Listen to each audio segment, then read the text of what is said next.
It's your boy here, Double H, half up here again for, transfer roundup, man. Guys, it's the preseason. We're about to start. Yes, I have my brown bread thingy here with me with some of my hummus and some of my favorite meal.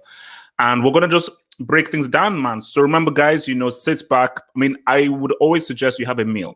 I want you guys to have a meal, have a drink, relax, take stock, and enjoy us as we break down these different stories and different things pertaining to all the latest transfers that are happening, man. So I always say again, support your boy, patreon.com/half-up. I'll give you extra content in there. Basically to support the kid, the sexiest analyst in the world, become a Patreon. Now, be able to follow me on the website, halfoffootball.com. That's the official website where all the beautiful, amazing stuff happens. And of course, as well, that is your boy's Twitter. So if you want to follow me on Twitter, that's where you can do that lovely stuff there, man. And also, Instagram at the half of Instagram, you can do that stuff. But obviously, I'm mostly on that Twitter gang, man. So, not better. So, look, man, we have a few things. Obviously, your boy Red Devil is going to be here with me. We're going to talk Lewandowski. We're going to talk Mbappe. We're going to talk Zouma. We're going to talk Romero. And we're going to talk COVID. We're going to talk COVID vaccination, COVID passports, and so forth. And then finally, we're going to give you an update on, I think, one of the big transfers or one of the big potential transfers of the summer, which, of course, is your boy Labil Pogba. So, Red Devil, how are you feeling, bro? Right now, bro, I've got. I wish I could. But my internet was here because, bro, I'm enjoying some nice plantain, some salad, and some super malt, man. I'm fine. I am chilling. Wait. I'm relaxing. So. They have plantain in Newcastle. Yeah, bro. They're African. I mean, I know there's not tons of Nigerians, but they're African shops around. So they have a monopoly, so it's expensive because there's not that many. So like, oh yeah, we'll charge you X, Y, and Z. But thankfully, oh man, it's not just nothing beats fried plantain. I'm sorry. Because my mom brought me some egusi soup from Nigeria, and obviously, lucky for me, like down the road where I am. There's like an African food shop run by a Ghanaian, and bro, they have everything there, and they have like gari, they have yam flour, bro. It's popping off. It's popping off there, man. So just I'm just waiting for the right time to basically have the full meal. But yeah, very soon, guys, you'll be basically maybe for the preview of Chelsea against Villarreal. I think I'm going to do like a pandidiam egusi soup meal. So. Like with the hands digging in like that. So guys, watch that space and watch that space. So, guys, as I said again, we have a lot of interesting stuff for you, man. We're gonna talk about some very interesting things pertaining to the thing. And yes, guys, I've shaved a new clean look. So obviously, without further ado, let's head over to our first one. Let's ride with this one. So for our first topic, let's hit it, man.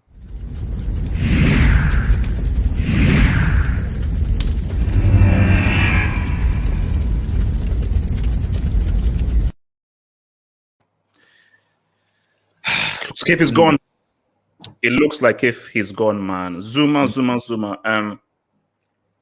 I think you always have teams where you have players who are loved. Because I remember watching the All or Nothing documentary that was focusing on Tottenham, and then Mourinho asked his assistant that who is like the most respected, who is the guy that people really gravitate towards in the dressing room, and he said it was Sissoko. So sometimes the guy who is the captain isn't necessarily either the leader of the dressing room or the guy who is most liked. Like Lloris may be the captain of France, but Pogba is really the leader, and he's the guy that everyone gravitates towards. It's Pogba. He's like the spiritual leader. And again, like my Croatian friend told me that Modric may be the captain of the Croatian side, but the spiritual leader of that Croatian side was Mandzukic. I think I wouldn't say Zouma is the kind of a leader there, but you could just tell by the behind-the-scenes footage, the videos, the Instagram vids, that he's definitely one that everyone likes. Obviously, there's that video where it's him. I think it's maybe Edouard Mendy and Hazard, where they're just basically laughing. Where Real Madrid fans were angry that he was basically laughing and all that stuff. But so put that one side. For me, I still think Zouma is a very good defender. Like as a defender, he can be really good. Yeah, he can make some mistakes, but I think he's a really good defender. This is just one of those cases where a manager has a vision and you just don't fit that vision of what the manager wants. Doesn't mean that you're a crap player. Just means that you're not the type of player he wants. It's like acting. When I used to do acting, don't take it personally if when you go to a casting, you don't get chosen. No, you're still a good actor, but the casting agents are just looking for someone specific for the role. So maybe you're too tall, maybe you're too big, maybe you're too wide, or so forth. But it's like, no. And sometimes people say, oh my gosh, you did great, you're amazing, but we're just looking for someone different. So I think that for Tuchel, Kounde just fits that setup, which I think is going to maintain with the back three. And specifically, what he wants is he wants his defenders to bring the ball up.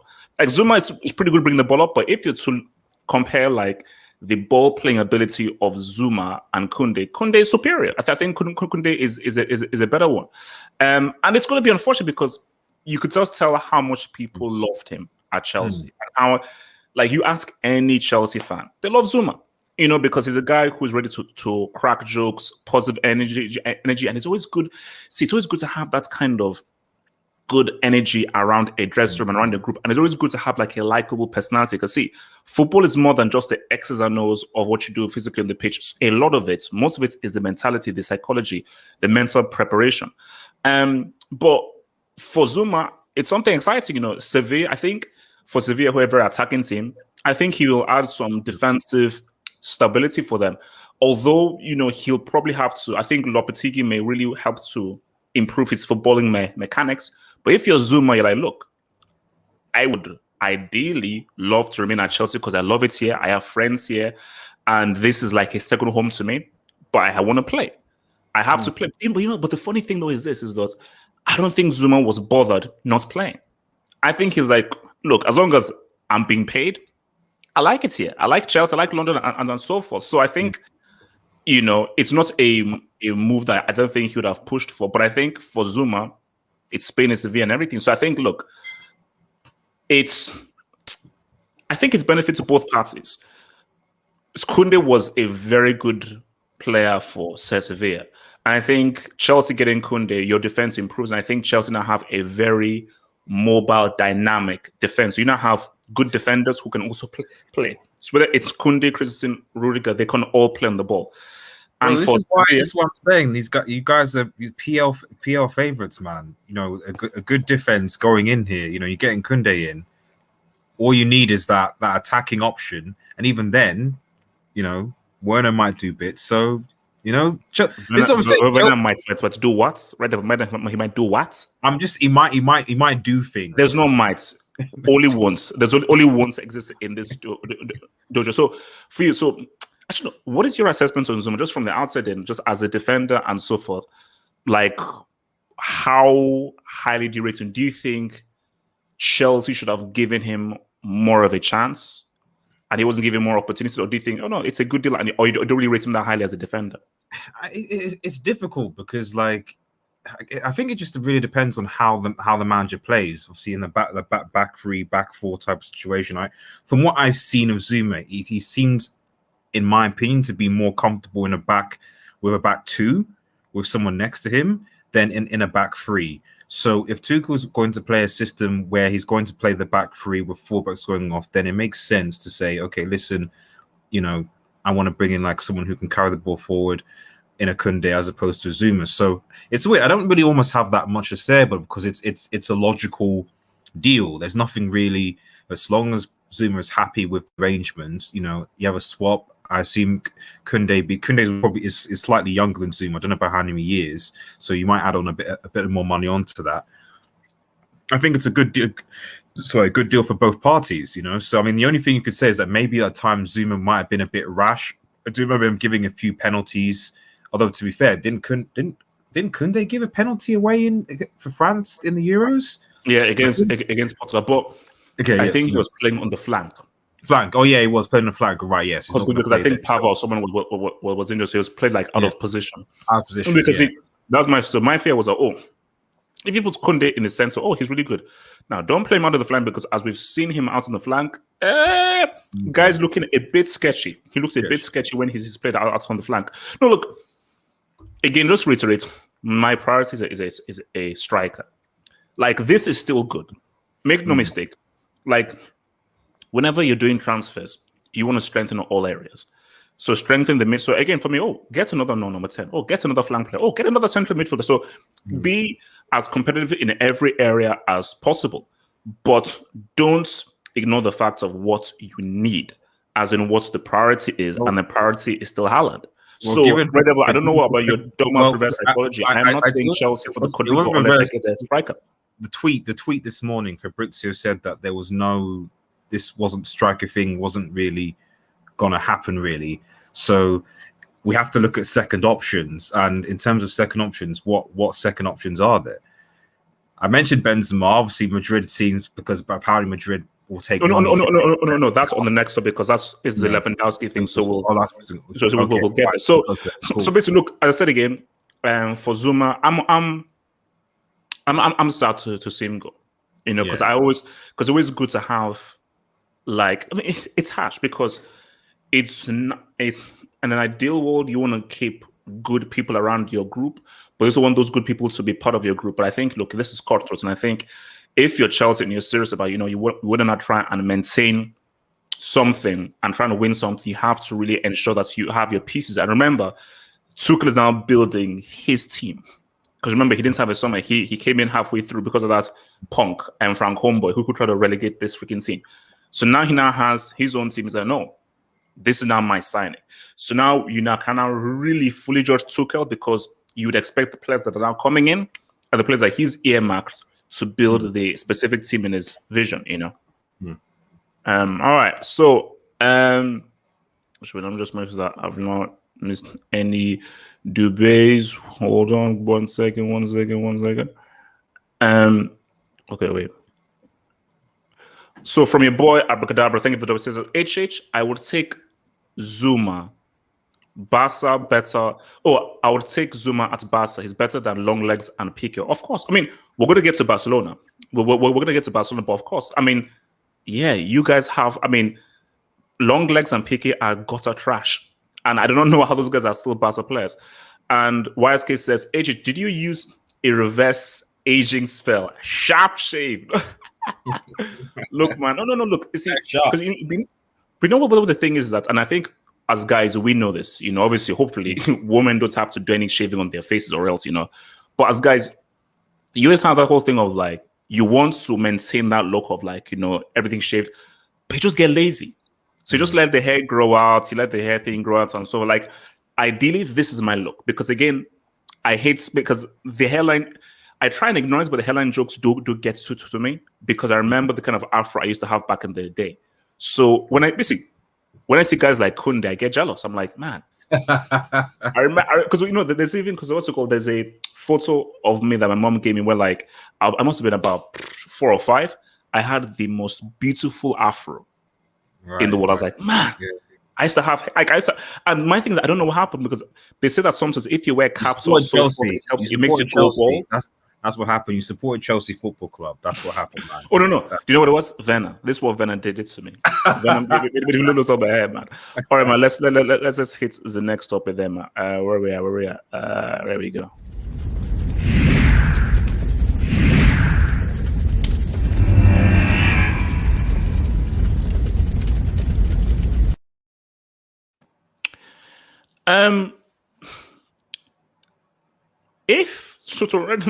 Just please explain this to me.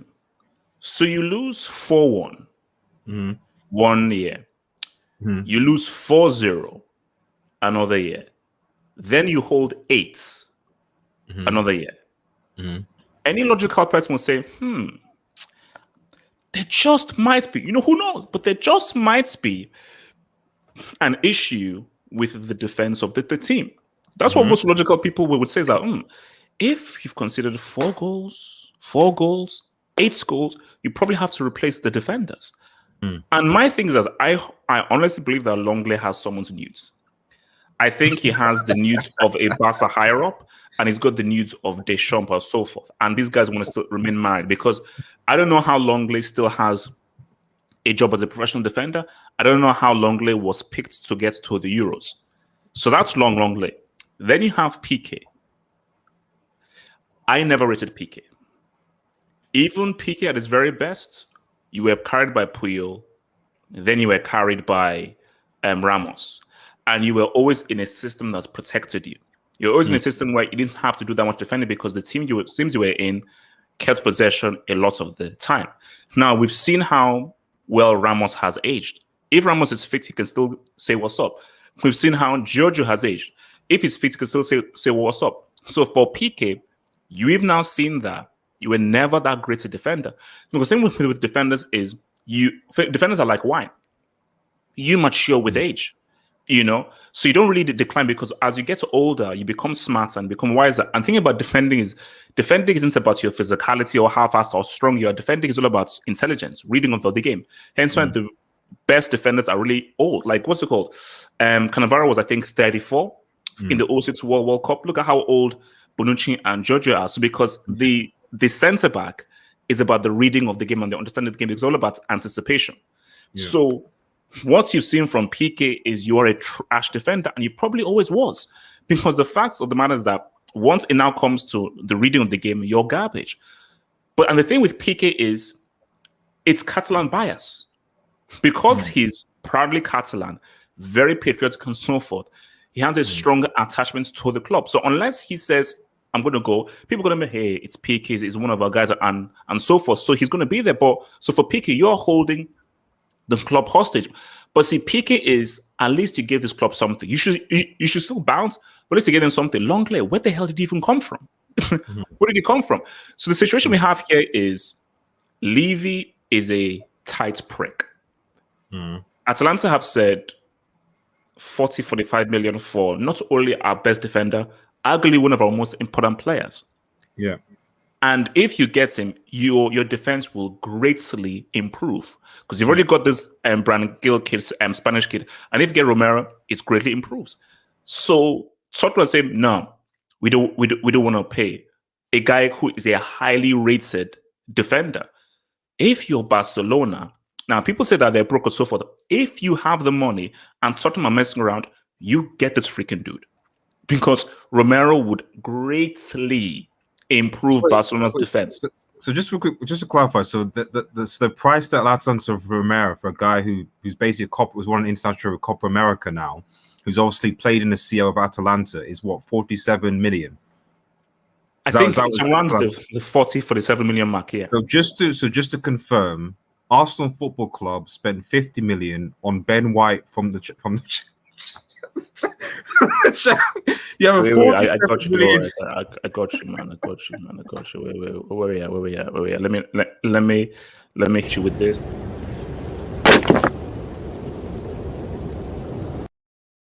Let me hit you with.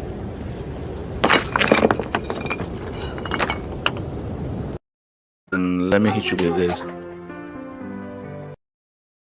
Do you know how amazing that point is? So you spent 50 million on a dude called Ben White who nobody knows of. The only people who know of Ben White are guys in his neighborhood or his hood.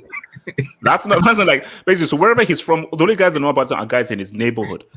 Romero is a guy who has played in the Champions League. Even before the Copa America was highly rated, and many people say, oh no, Romero, this guy is one of the top defenders out there. So he's a guy who, on the world map, he's known. And this guy is valued less than a dude called Ben White who nobody knows. And you know what's funny? Arsenal's flop have both been Argentine. Because Emiliano Martinez, Argentine, a guy who they sold, and Argentine Romero, a guy who, like, how do you miss? Basically, whoever's Arsenal scouts are, you have to sack them. Because you cannot spend more money on a dude called Ben White who no one knows of and is unproven than a proven defender. Yeah, it's like he's literally his mainstay is like he's a championship defender. So if you're ambitious for the Champions League, that's what's is it that like is it that like when the recruiting guy was thinking is like, oh, we need Champions League defenders, and they're like, oh, do you mean championship defenders? You know, wait. Which club is Ben White coming from? Isn't it from Brighton? Isn't it Brighton? Oh wow, I think it's from Brighton. So, but I think he was in the championship the previous season, if I recall, or the season before that or something. So, but it's not a Champions League defender. Like, thing is, No. so this is the thing with the British tax. So when I go on with Maguire and things, stuff like that, is that at the end of the day, like, you know, there are players around the continent that cost less. And yet the thing about the EPL is that they like the overhyped British players cost clubs in excess of 50, 60, 80 million just because they're English? Is it because they have better quality on the ball? They're more talented? No, they're not. I just don't get it. No, and which is why it's just weird, because again, it goes to like, because I was even having like a discussion with guys about it, is that like, look, I mean, there is this kind of very weird kind of like xenophobic view that guys have. I mean, because I even want to get your thoughts on the whole Danny Mills thing with Varane. but but there is this kind of weird xenophobic people view that English pundits and some Premier League fans. I told you, I've spoken to some Premier League fans who said they don't watch anything outside of the Premier League. So these guys, you just live within a bubble. But my thing though is that like, see, the English tax makes no sense because England is a country that have only won one major trophy in their entire history. So surely you should be looking at the Brazilians, the Germans, the Italians, and so forth, the Spanish, who have won multiple trophies. Because history have shown they are obviously better at this than you. So surely you should be paying more for countries that produce players who've won multiple trophies. So basically, the delusion is illogical. You know that it makes sense. It doesn't make any logical sense. So it's like, I know you have to have a certain amount of English players, like for I think registration. I think every club has to have a minimum of 5 or 6 in their squad as part of the Premier League. Like every league has, like you're supposed to have a minimum of 5 or 6 domestic-born players in. So I don't know whether that's the only thing I can think of, that maybe Arsenal are running low on English players, and so they need to get another English player to fill their contingent. Is the only other thing I can think of. But other than that, I generally, because this is coming from Arteta. So Arteta, the Don, I was told was better than Ole Gunnar Solskjaer, saying Ben White and Aaron Ramsdale, those are my guys. No. I mean, like, but I think it definitely has to be like an EPL quota of like a certain number of guys that you have. And for me, about like, I don't even know how I feel about that, because my thing is that you play for a club. Like Inter Milan won the treble without a single Italian player in their team. Because my thing is, if I'm a manager of a club, you can't bully me into having to pick players from within the country. I mean, I'll put in a few there and so forth, but no, I have to pick the very best team, you know? So I can't be like, oh, no, I have to. No, like, I'm already under pressure for this job that I have, and I shouldn't be bullied into saying that, oh, no, I have to pick this player, I have to pick this player. So, AJ, I see this comment from Washington team says, imagine not watching Ben White and so that. No, I'm not saying that Ben White is a trash. It's, I think, Wash ENT just further up. This. I'm like, I'm not saying that Ben White is a terrible defender. No one is saying that. But what we're saying is that, like, for the amount of money that you're giving, given what's available in the market, at the end of the day, Ben White, it's still a step up from the expectation, Arsenal, and it's still for that investment, it's still a risk.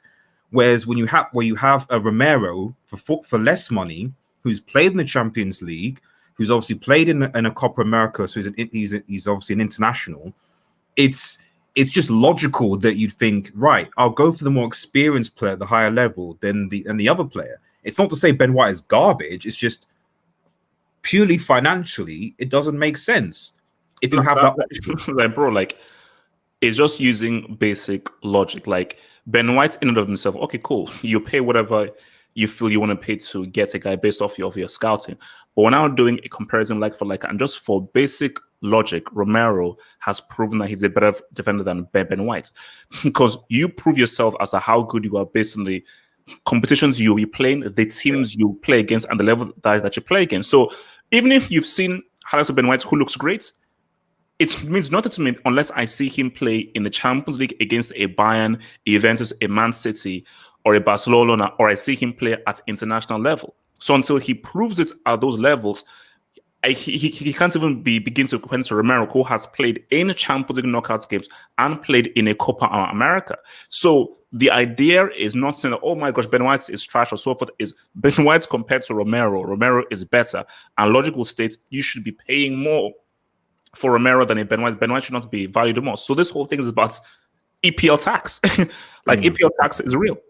But I mean, so back to the whole thing is that, look, if you are Barcelona, like you have to, if Tottenham are messing around and they want to mess around Barcelona, you have to go in for this because, as I said again, the very fact that after Barca got pimp slapped for several successful seasons in the UCL and they still haven't replaced those two trash defenders, I just think is almost insulting to Barcelona fans because what we've seen in Van Dijk, what we've seen in Ruben Diaz and so forth is no, defenders can greatly change your fortune.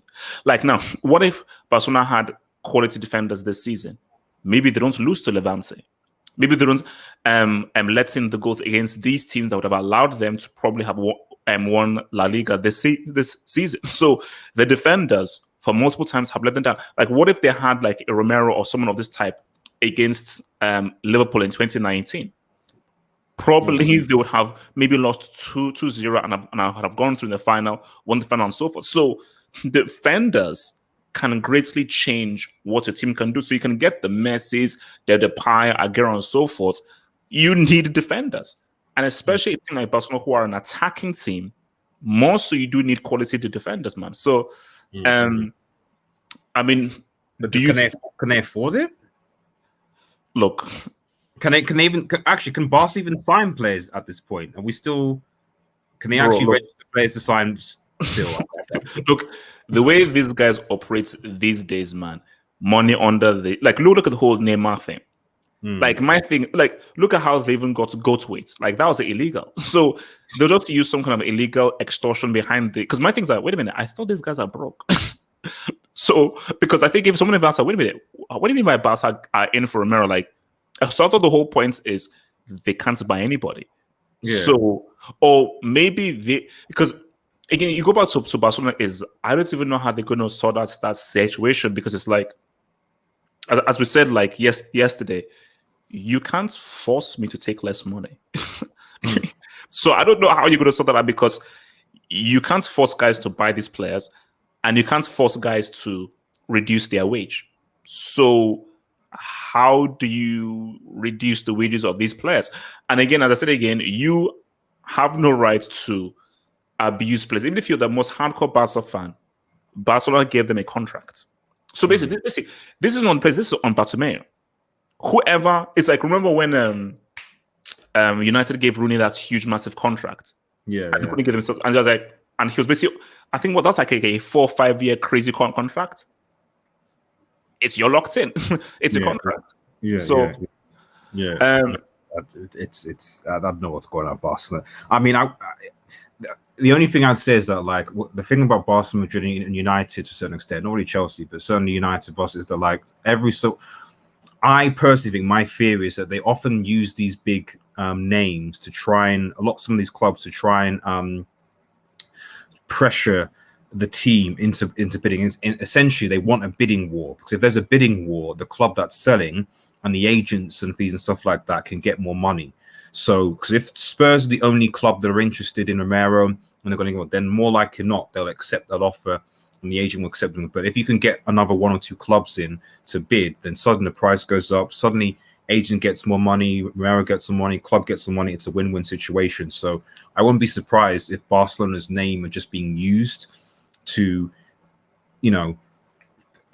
get Daniel Levy to basically stop being a tightwad because Levy probably has a bit of money to spend. Barca, I don't know. I think Red, this one's for you. So for me, boy, LSK Laxon, who is a fellow boy Chelsea divided fan, says, Red, did you see Pereira get possessed by Scholesy? Can you just tell the audience that this is a preseason game, by the way? It's a preseason. I don't want anyone. Like for me, what I'm happy about that is because it means that like someone will potentially buy him in the shop window. So that's why like preseason is like, okay, yeah, guys ball. so that we can get you, James. I was told the great news that Phil Jones is leaving the club soon. That is that. Wait. Why do you want to sell the Caucasian Usain Bolt? What, sell Dan James? Because Yeah. we have multiple better options. We have better options than Dan James, more intelligent options than Dan James. But obviously he's like, in fairness to Dan James, for the last 2 seasons he has been better than Eden Hazard. That we can accept. The last 2 seasons he's been no, Hazard has been injured. Hazard, and also I read a very scary report that I hope it's not true. I read a report that's saying that apparently Ancelotti is unhappy that he's turned up out of shape. Now, this was from a tabloid. No, guys, relax. It's from a tabloid, so I don't believe a tabloid. Relax, unless it is a viable, proper source, I'm not believing that. So my thing is that until I hear from proper sources, I'm not believing that nonsense. But all I'm saying is that I heard from a tabloid that. So he's been having the Big Mac and the Burger King again all summer, and he's turned up season again unfit. I mean, like, see, for Hazard, Hazard knows that this is. See, you've been given like an extra life, just like when you're playing like Mario or so forth. Be given like an extra boost mushroom. So Ancelotti is giving you, and Madrid are giving you a freaking lifeline. Like, obviously, we know about what's it called, Chuli, Vallejo, and what's the other dude, like Fruit Salad or something. So we get that. But my thing about it is, you can't F this up. You can't screw this up. So if the Madrid fans in the comments turned up overweight. If the Madrid fans in the comment, I'd say, listen, Daniel James will do better for Madrid than Eden Hazard would this season.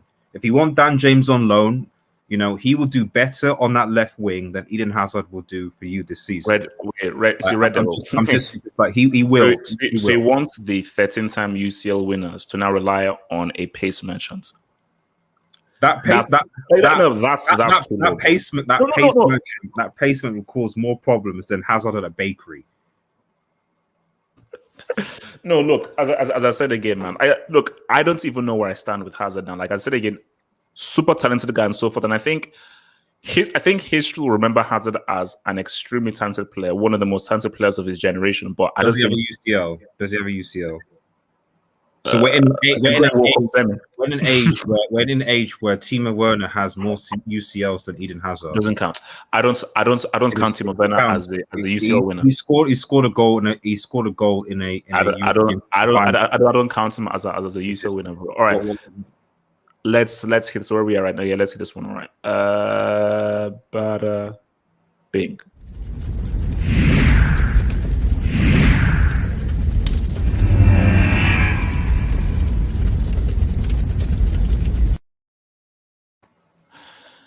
Do Bayern really need Lewandowski? Yes. I mean, okay, so what's wrong with Choupo-Moting? You see, okay, this is my Can you say what? Just say that again. You said so. The guy who broke the Bundesliga record last season, and you're saying, why do they need him? And what's wrong with Choupo-Moting? Can you repeat that? If and this goes out to perfect champions, Shane, and all the Bayern fans. If you guys are as good and great as you think you are, win the Bundesliga without Lewandowski. For me, that's dud. That is dud. If you can win the Bundesliga without Lewandowski, then you will prove him that you are a great club. My thing is, this is my plea to Lewandowski. You've won everything with Bayern. You won a treble. You've obviously finally won the UCL. You've broken the goals record. You've won multiple Bundesliga titles, multiple goal scoring titles. What you need is a change. You need a new lease of life, and you need a new challenge. There is no greater project in world football than Chelsea. We have the best young talent in the world. We have a guy in Kai Havertz who could be the next Kaka or Dennis Bergkamp. We have one of the best all-round midfield. We have one of the best all-round midfielders in Kante. We have one of the most advanced managerial minds in your boy Tommy T.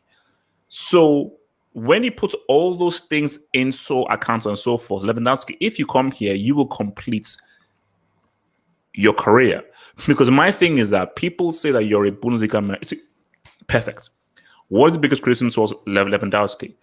Bundesliga matches. You can always do it in Germany, blah blah. Can you do it in the EPL? No, can you do it in another league? Forget EPL. Can you do it in a league outside of the Bundesliga? So for Lewandowski, you can solidify yourself as the greatest striker of your generation, and you can finally put to bed any comparison with the Cannibal or Benzema. If you can come to the Premier League, drop 32, 35, give your boys that EPL, then we can simply say you are the undisputed greatest striker of the decade. Red Devil, that is a great argument, bro. Live chat, come on. That is live chat, Red Devil, that is a great argument, isn't it? It's an argument.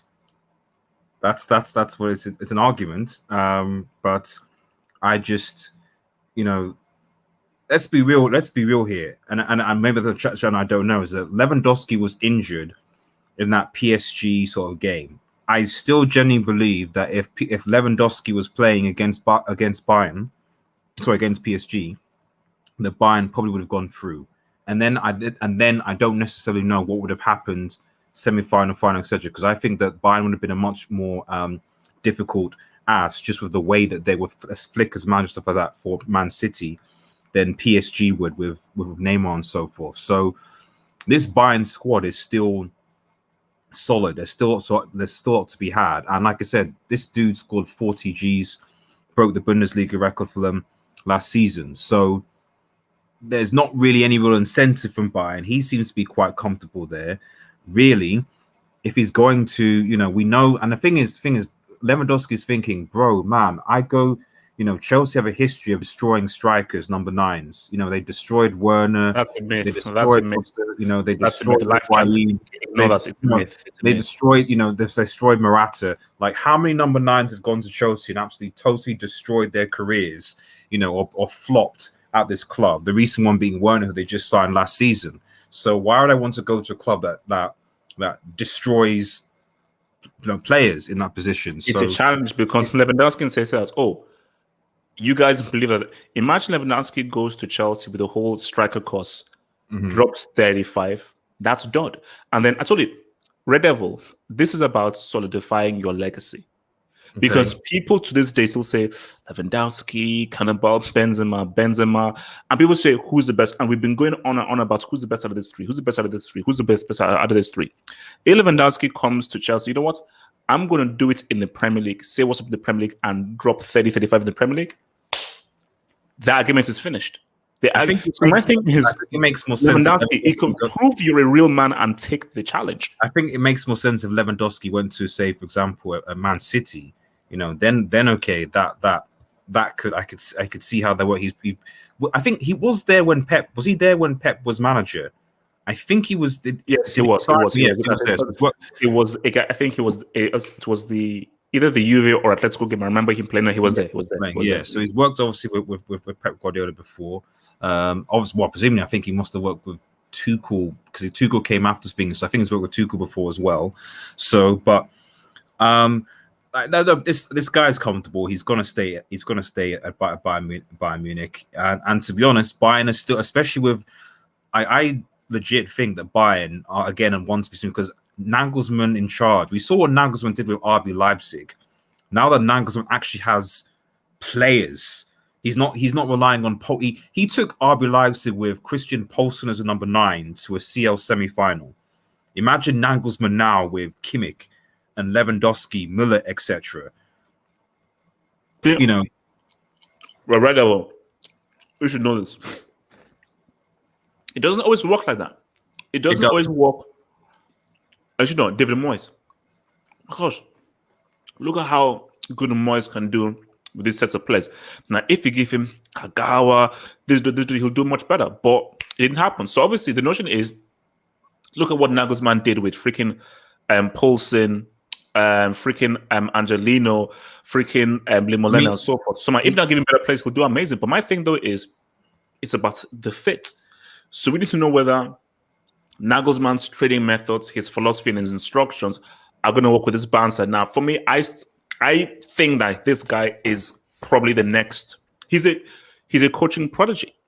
Like as I said to guys, like the thing is, the thing with Nagelsmann, to refer to him, is like he's already done it. Like, so he did it at Hoffenheim and made them a thing. Did it at Leipzig. So like that's where for me, I think he's more likely to succeed because it's not just been at one; he's done it at 2 clubs, and like he literally took Hoffenheim out of obscurity and made them the top 4 kind of side. Then obviously left them and went to RB Leipzig. So it's clear that his methods are transferable between clubs.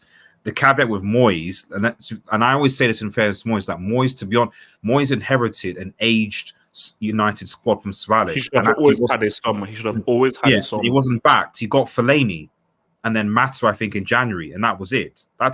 Those aren't the 2 signings that are going to push you to win a Champions League title when you've got Phil Jones as your centre back from last season.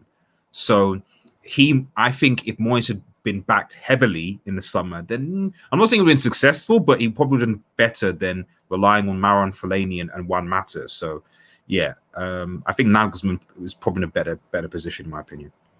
Just thinking about Lewandowski now with Bayern, I'm saying to myself that maybe he retires at Bayern because, like, if let's say he doesn't make a move now or within the next few years, then it's like, I mean, what move do you make? Because now once you're not entering into like 34, 35, 36 now, there's no team that's going to get a 34, 35, 36 year old striker. MLS, that type of thing. That's probably what might happen. So I mean, do you see him going? No, I mean, so do you? My thing is, so do you see go to an MLS or does he retire at Bayern? I mean, MLS is attractive based off the money. Like that's what your boy Messi is going to do and so forth. And you see, it's weird because we're in a weird period where players are now really playing further and further into the crease because this guy, he's not declining, because normally 30 to 34, these guys are already out of his, but the fact that he's still being competitive and so forth is like, oh shit, damn. I think also as well that like we're now, if there's 2, because there was the age of we want to see like wingers and fullbacks and stuff like that, like really important, and that was the sort of the hottest like players on the market. But I think we're now seeing that actually that market is saturated, and now clubs are desperately looking for high quality centre backs and strikers because they seem to be in such short supply. So even if you're 35 or 36, if you've still got some good quality, like you look like Cavani, you're that age, there's still kind of like but you can still probably do a job. You could still go to Italy, like you could still go to Juventus or Inter. There's still teams that are willing to take you even into your mid-30s and late 30s because the lack of quality strikers in Europe is non-existent. In the world, bro. In the world, exactly. And centre backs obviously is the same thing. So I think that in itself is driving the price up and obviously the longevity of these players. All right. Let's hit some of these debates before we go to our last 2 topics. So from your boy, so Abracadabra says that I think HH meant Choupo-Moting. No. As I said again, Choupo-Moting for me, bro. Red Devil, who scored both goals in both legs? Why don't you take him at Chelsea? Why don't you take him at Chelsea then? I've already said Ronaldo. You know why? Because do you know why we don't? Because I like Bayern. Because I like Bayern. I would rather be give Bayern, leave them with quality. Give us quality. You take quality. I believe in Timo Werner. Wait, Bayern fans. Timo Werner is German. He's quick. He's fast. And don't judge him based on what he's done with Chelsea. I think Timo Werner will be perfect. A Werner Lewandowski swap makes sense. It makes sense. So your boy Hassan. I was also told. I was just saying. I was also told you like Southampton and Danny Ings is available. So that's Red Devil. Red Devil. I know I invited you here, but I can easily throw out to this statement after saying that nonsense. Please don't mention that trash to me, man. And from Hassan, who says Barcelona have people standing on street corners in Spain to make signings. P.S. Why haven't we signed anyone yet? Jonah Henry, oh my God, whoa, what the heck? P.S. Why haven't we signed anyone yet? Jonah Henry, you kiddie fiddler. fix up. Okay. Jinx. Like, okay, I didn't, or so I can't comment on that. So, well, look, my thing is, what a fall, right? They're like, what a fall for Barcelona to a point where this guy, like Real Madrid, what's it called? Like Real Madrid are doing a yard sale. So literally, just go to their backyard. You have they have Benzema. Basically, take one, take up. Yeah. I was hearing 35 million for Benzema. That's one thing. 35 million for Benzema. I heard 35 million. I know Twitter is saying I heard 35. I heard 35. Look, Madrid fans, if that thing is true, you know we're just going to take it for you. So see, for Madrid fans, if we don't get Haaland and I'm hearing 35, you know that you're going to lose Benzema. Because if Real Madrid lose Benzema and you now are relying on Vallejo, Kutsi, Luki, and Fruit Seller as your defenders, these guys could get levitated in the UCL, bro. These guys could get their first levitation in the UCL. But you look at Barca, man, it's like it's just the devolution of Barcelona is from MSN, Etso, the trebles, Tiki Taka, how they redefine football. Like people said, I don't agree, but people said, oh, that's 09 to 2011 team was probably the greatest club side of all time. So from that to you literally cannot sign anybody. And you're now begging people to take a wage cut. So you're now going to war with your own players because you gave them contracts that they signed. And now you're saying, oh, that contract you signed, can you please change it, please? It's not. I mean, we're talking about levitations because, but you think, oh, it's going to be done by like a Bayern Munich or some sort of big team. But I'm even concerned about just like in quotes smaller teams. You know, like no, easy. No. If like Spartak, Red Devil, relax, Red Devil. No, I'm not having that. If we saw it, bro. Last season in the group stages, we saw. I know Madrid Jamie got through, fair play, but what was it? Shakhtar Donetsk beat Madrid home and away. Red Devil. And that was where they had something. If Shakhtar Istanbul Başakşehir say what's up to Barca or Real Madrid, you know that I'm gonna now. It's gonna be like half hope cycling hot. Bro, I'm just saying that in theory. And also FC Midtjylland knocked out Celtic. Yeah. So if FC Midtjylland say what's up to thingy, I'm just saying that would it be within the realms of reason that you could potentially see some Europa League action by some of these teams? No. You see, what I would not stand for. If I see Real or Barca in whoa. No, but it's the best. But what's it called? And probably from your boy YSK, who says Real and Barca this season, all items reduced for sale.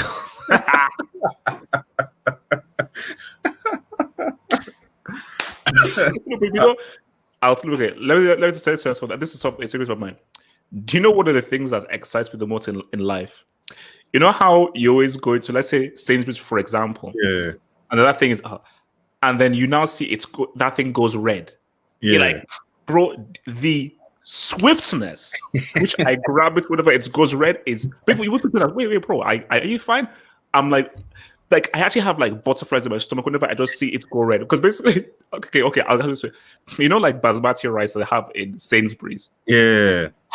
So basically, because the Sainsbury's near me, I keep on going because I'm waiting for it to go to sale. So basically, I keep going. Like, oh damn, it's white. Oh damn, it's white. So whenever it's red, like yes, it's red. And I'm saving for like £4 or something. But look, it's £4. It's exactly. It adds up, man. It adds up. Oh, no, it adds up, man. It adds up, man. So, oh man. All right, well, let's hit the other one, man. So where we are? All right.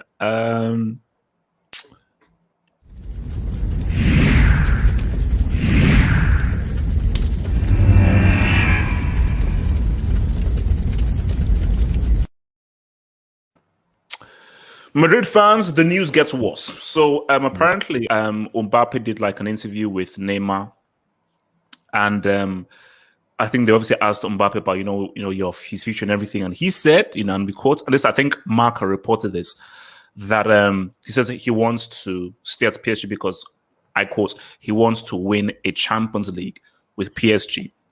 So now with these kinds of stuff is, people can say one thing can mean another thing. It's like when Haaland said, I hope though that Chelsea bid is a rumor. You don't know whether that's he's just saying stuff, but you don't know the truth that's happening behind the scenes.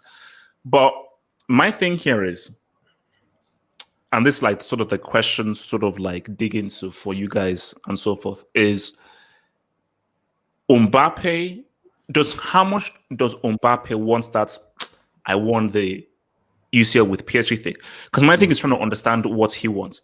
Is it a thing of, no, I just want to win the Champions League, or I want to win the Champions League with PSG? So, because again, winning the Champions League with Real Madrid is like, hey man, you've now becoming one of the pantheons of Real, and like there is just it's a very important feather in your cap. If you go to Real, you succeed and you give them a Champions League. You follow in the footsteps of Di Stefano, of Zidane, Raul, Cristiano, and so forth. But the thing though is, there is something unique in winning it for PSG. Like only one French club have won the Champions League, and that was Marseille. So PSG have, and that's probably what Marseille can always have over PSG. Like, okay, say only once could have all your Uber Eats. We're still the only side who've won a Champions League. So to win that for the Capitals team, like the country's emblems in PSG, would it be special? That man, I was part of the first group of people that brought a Champions League to PSG. But my thing though is, I believe in white magic, and I believe in witchcraft. And my belief is, I just don't know whether I don't know when the cost will be lifted of PSG. Like right now, I don't care when it says after miracle at Camp Nou, Barca have a hex over PSG, and I believe that PSG needs to call up someone like the Barca or someone to say, how much do you have to pay to remove this hex? It's a hex. I'm sorry, miracle at Camp Nou, that was a hex. So for Mbappe, I know you have great and good intentions, but the club you play for has a hex. You can get your Pogbas, you can get your housekeeping and so forth. Because people keep asking me, like, who's going to win a UCL first, PSG or Man City? As much as I trash Pep and so forth, I think City are going to win one before LSG. So, I mean, Red Devil, if you're Mbappe, let's say you put yourself in Mbappe's shoes, what would you do? Stay and not be a French person who wins PSG their first UCL, or Real Madrid are calling, let me go to Real Madrid, hook up with Benzema, hook up with Hazard, hook up with what's it called, Kuti, Vallejo, and so forth, and try and win a UCL for Real Madrid, which comes with its different sense of achievement. I mean, Real Madrid are in a bit of a mess right now, so I'm not sure that's maybe that might be a thing. But to be honest, at the end of the day, like I always say, that if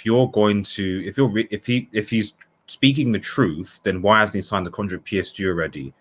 Like, I'm always very suspicious of players that are like, oh yeah, I want to sort. It's like, okay, fine, but you usually show your commitment by signing a contract, if that's your thing. So much like with what the Pogba and Mbappe is pretty much, I think it's pretty much a similar situation where both teams, both players, I think, are going to go into their final years not signing and are kind of wanting to see what happens. So I believe that if PSG win the Champions League, then Mbappe will probably sign for PSG again.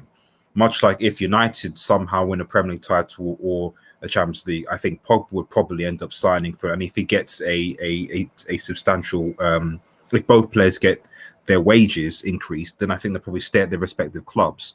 So like Pogba, like Mbappe, it makes sense. You can go, you know what? I'm going to wait to see what happens during the year, run my contract down, and then I can then reassess my options at the end of the season, see what clubs are interested, because I want to have a idea of which teams are ambitious, which teams are in a better situation, which teams can afford my wages, etc. And if there aren't viable options around, then obviously I can extend if I want to, and so on, which makes logical sense, because we don't know what the state of likes of Madrid and Barca are going to be next season. The Italian clubs, for example. So to be honest, when I look at players, I'm like, right, okay, what clubs can afford these high wages and players? There's not that many around, although they won't have to pay a transfer fees they might take on. So yeah, I just think that Mbappe is just saying this as a kind of a front. I don't necessarily think this means that he's going to rush and sign a PSG contract anytime soon. I think you make a great point, as in, because I've just looked at it in a sense of big saying Mbappe, Real Madrid, blah blah. But let's just say, if I was in Mbappe's shoes, and as if you said, this is the wrong time to go to Real Madrid. It's the wrong time, because again, next summer makes sense.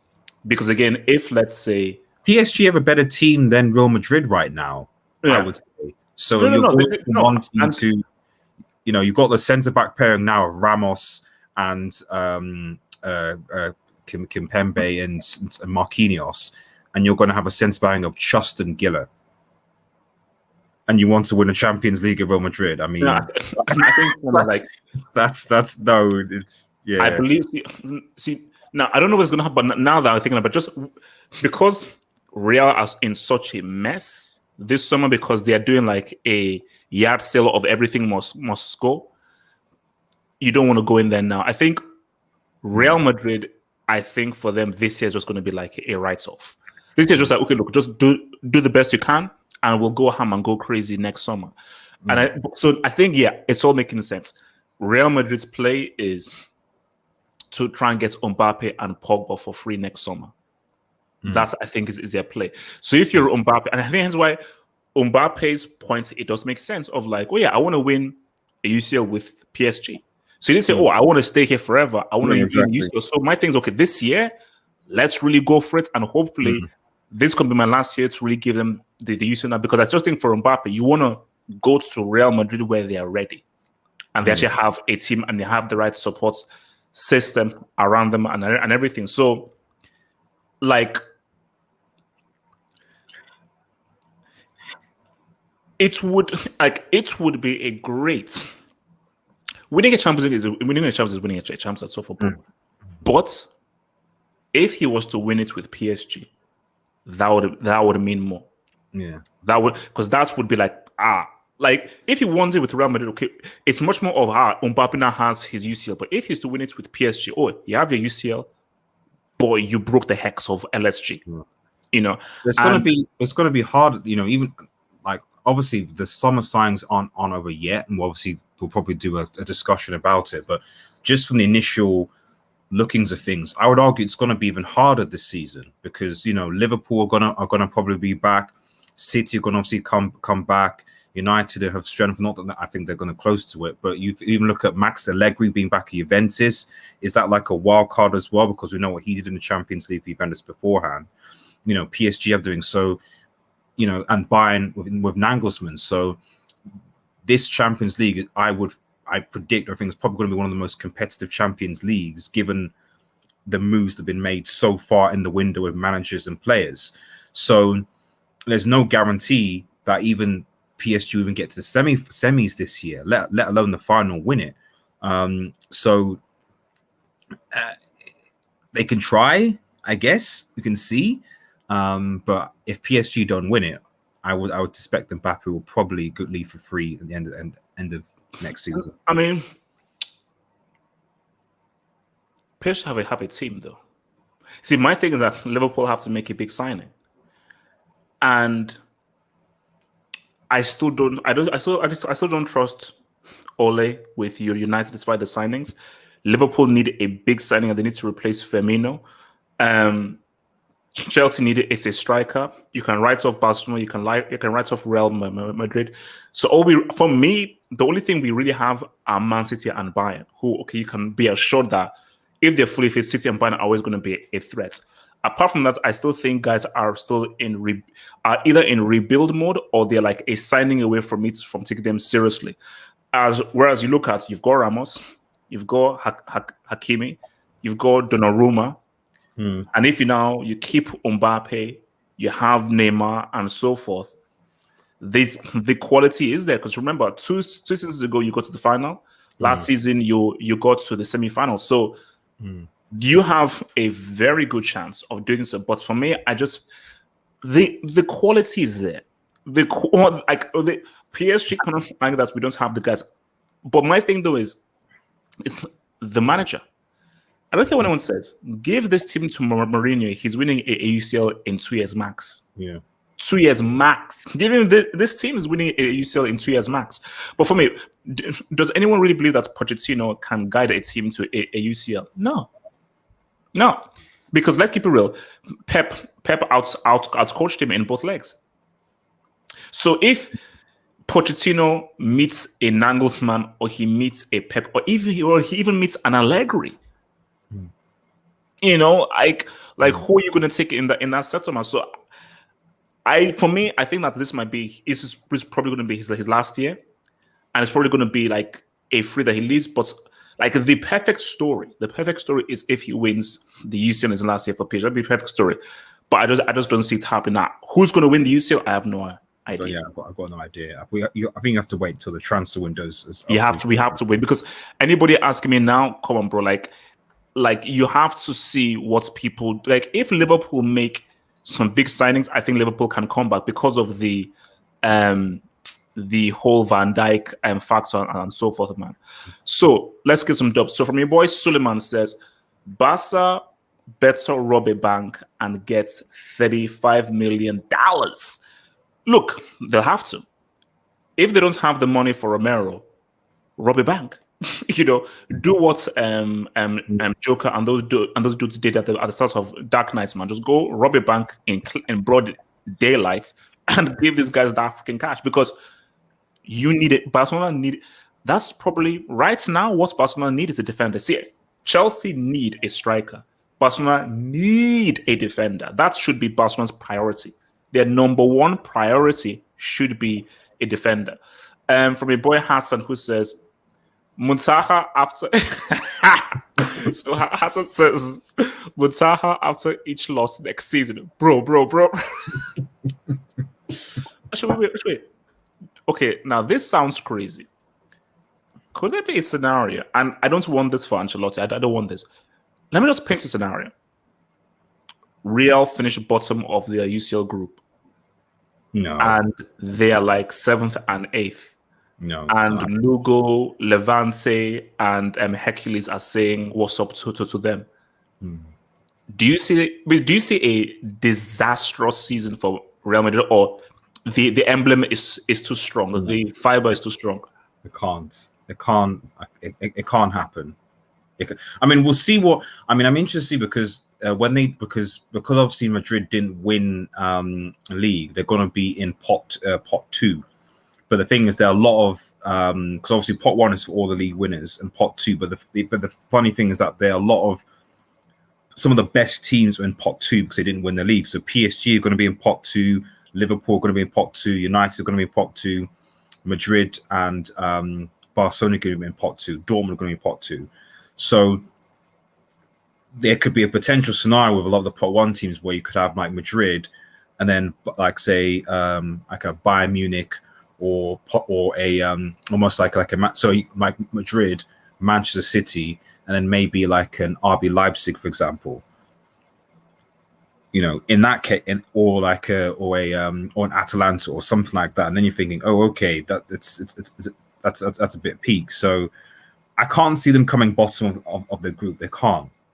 It's just not. So my only concern is that in the previous Champions League, they got the job done in the end, but it wasn't a convincing group stage, to be honest. It was close. And also, people need to put some respect on Zidane's coaching and managing, because that guy really managed under duress. Yeah, exactly.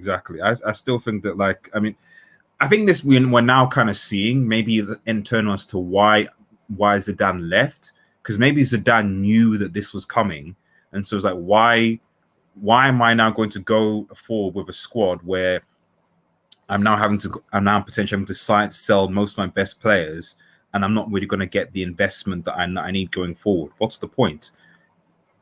I'll leave on a high. I don't want to go into next season just thinking that it's going to be a mess. So looking at where Madrid are now, I can empathize with why Zidane left Real Madrid.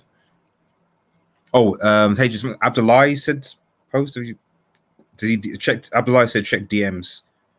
Oh, why? What? What's? I think he wants to send. I think he wants you to send the link. Oh, you want me to try? Okay. One second. Let's just do a few things, and then I'll bring you in soon. I'll bring you in soon. Wait. Where are we at? Okay. So Abracadabra says, if Mbappe wins the Champions League with Real, that is Dodd, not PSG. Do you know how messed up that is?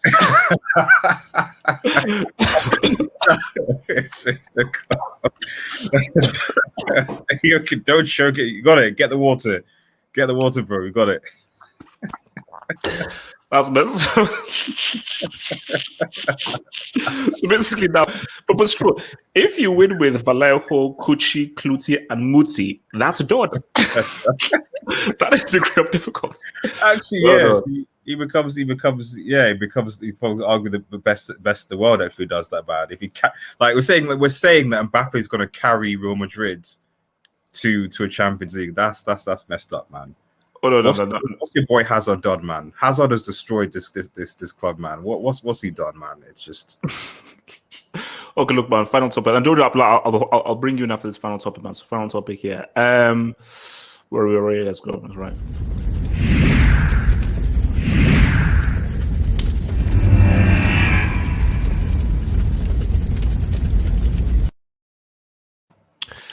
So where are we at with this whole Pogba thing now? So, again, everything is up in the air. Will he sign it? Will he not sign? But the transfer window closes, I think, August 31st. Mm-hmm. And time is also of the essence. So, if Pogba is to leave, a replacement is needed, for sure. Mm-hmm. So the sooner they know that Pogba is going to PSG, the sooner they can begin negotiations of, let's get a replacement for Pogba. So I think that is a very realistic ask if you're Man United. So if I'm Man United and so forth, I'm like, no, Pogba, we need to know for sure what do you want, because we don't want a situation where you are pushing to leave. You desperately want to because remember, see, United don't want to lose him on a free. And PSG, I don't really know what's happening there, but for United, for sure, they don't lose him on a free. So if United have a situation where Pogba hasn't signed and the window leaves, United will be like, bro, come on, that's messed up. Because I'm sure United have made it clear to Pogba's representative that we don't want to lose you on a free.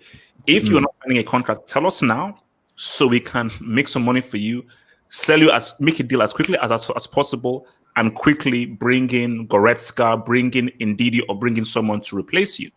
So I think that's very much a realistic ask. But since we spoke yesterday, I am leaning more towards Pogba staying, because I do believe that it's going to be a situation where both Pogba and Mbappe leave on a free next summer. Now, okay, let's say if I'm Pogba right now, what do you do? So how old is Pogba? He's 28, I think. 28. Yes. Yeah. A year isn't the end of the world. 1 year isn't the end of the world. It's not like if you're 30. It's not like if you are getting fully old or blah blah. So a year is not the end of the world, man. So I don't think there's any rush to leave now.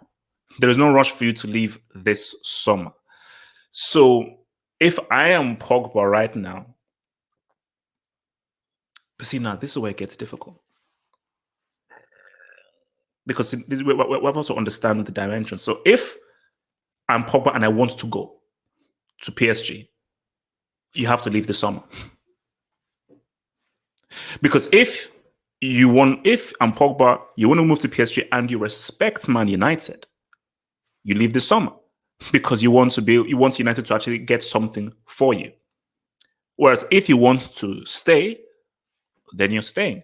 So that's the situation we do have is Pogba has to make his mind clear that what do you want?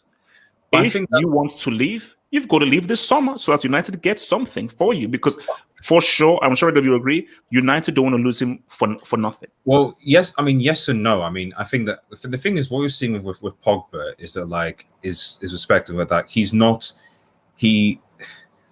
This is where you got to hand it off to Ollie as well, because he's not pushing. Like, he's clean on signing. We don't know about whoever's going to sign a contract or not, but like he's not pushing. Like if he really, really wanted to leave, he would be pushing. Like, when players who want to leave, they push for leave. They leak out things. They, put in transfer requests, all the rest of it. They do that. They do things to push for their leave, to get their agents to do their thing. What we know and what Fabrizio has said is that like there is no communication between like Mino Raiola, has not been communicating with PSG. PSG not any communication with Manchester United. There's been no talks. And as Ollie even said Pogba's just ready. He obviously made his feelings on. He wants Pogba to stay, and Pogba is basically saying he's ready for the upcoming season. That's it.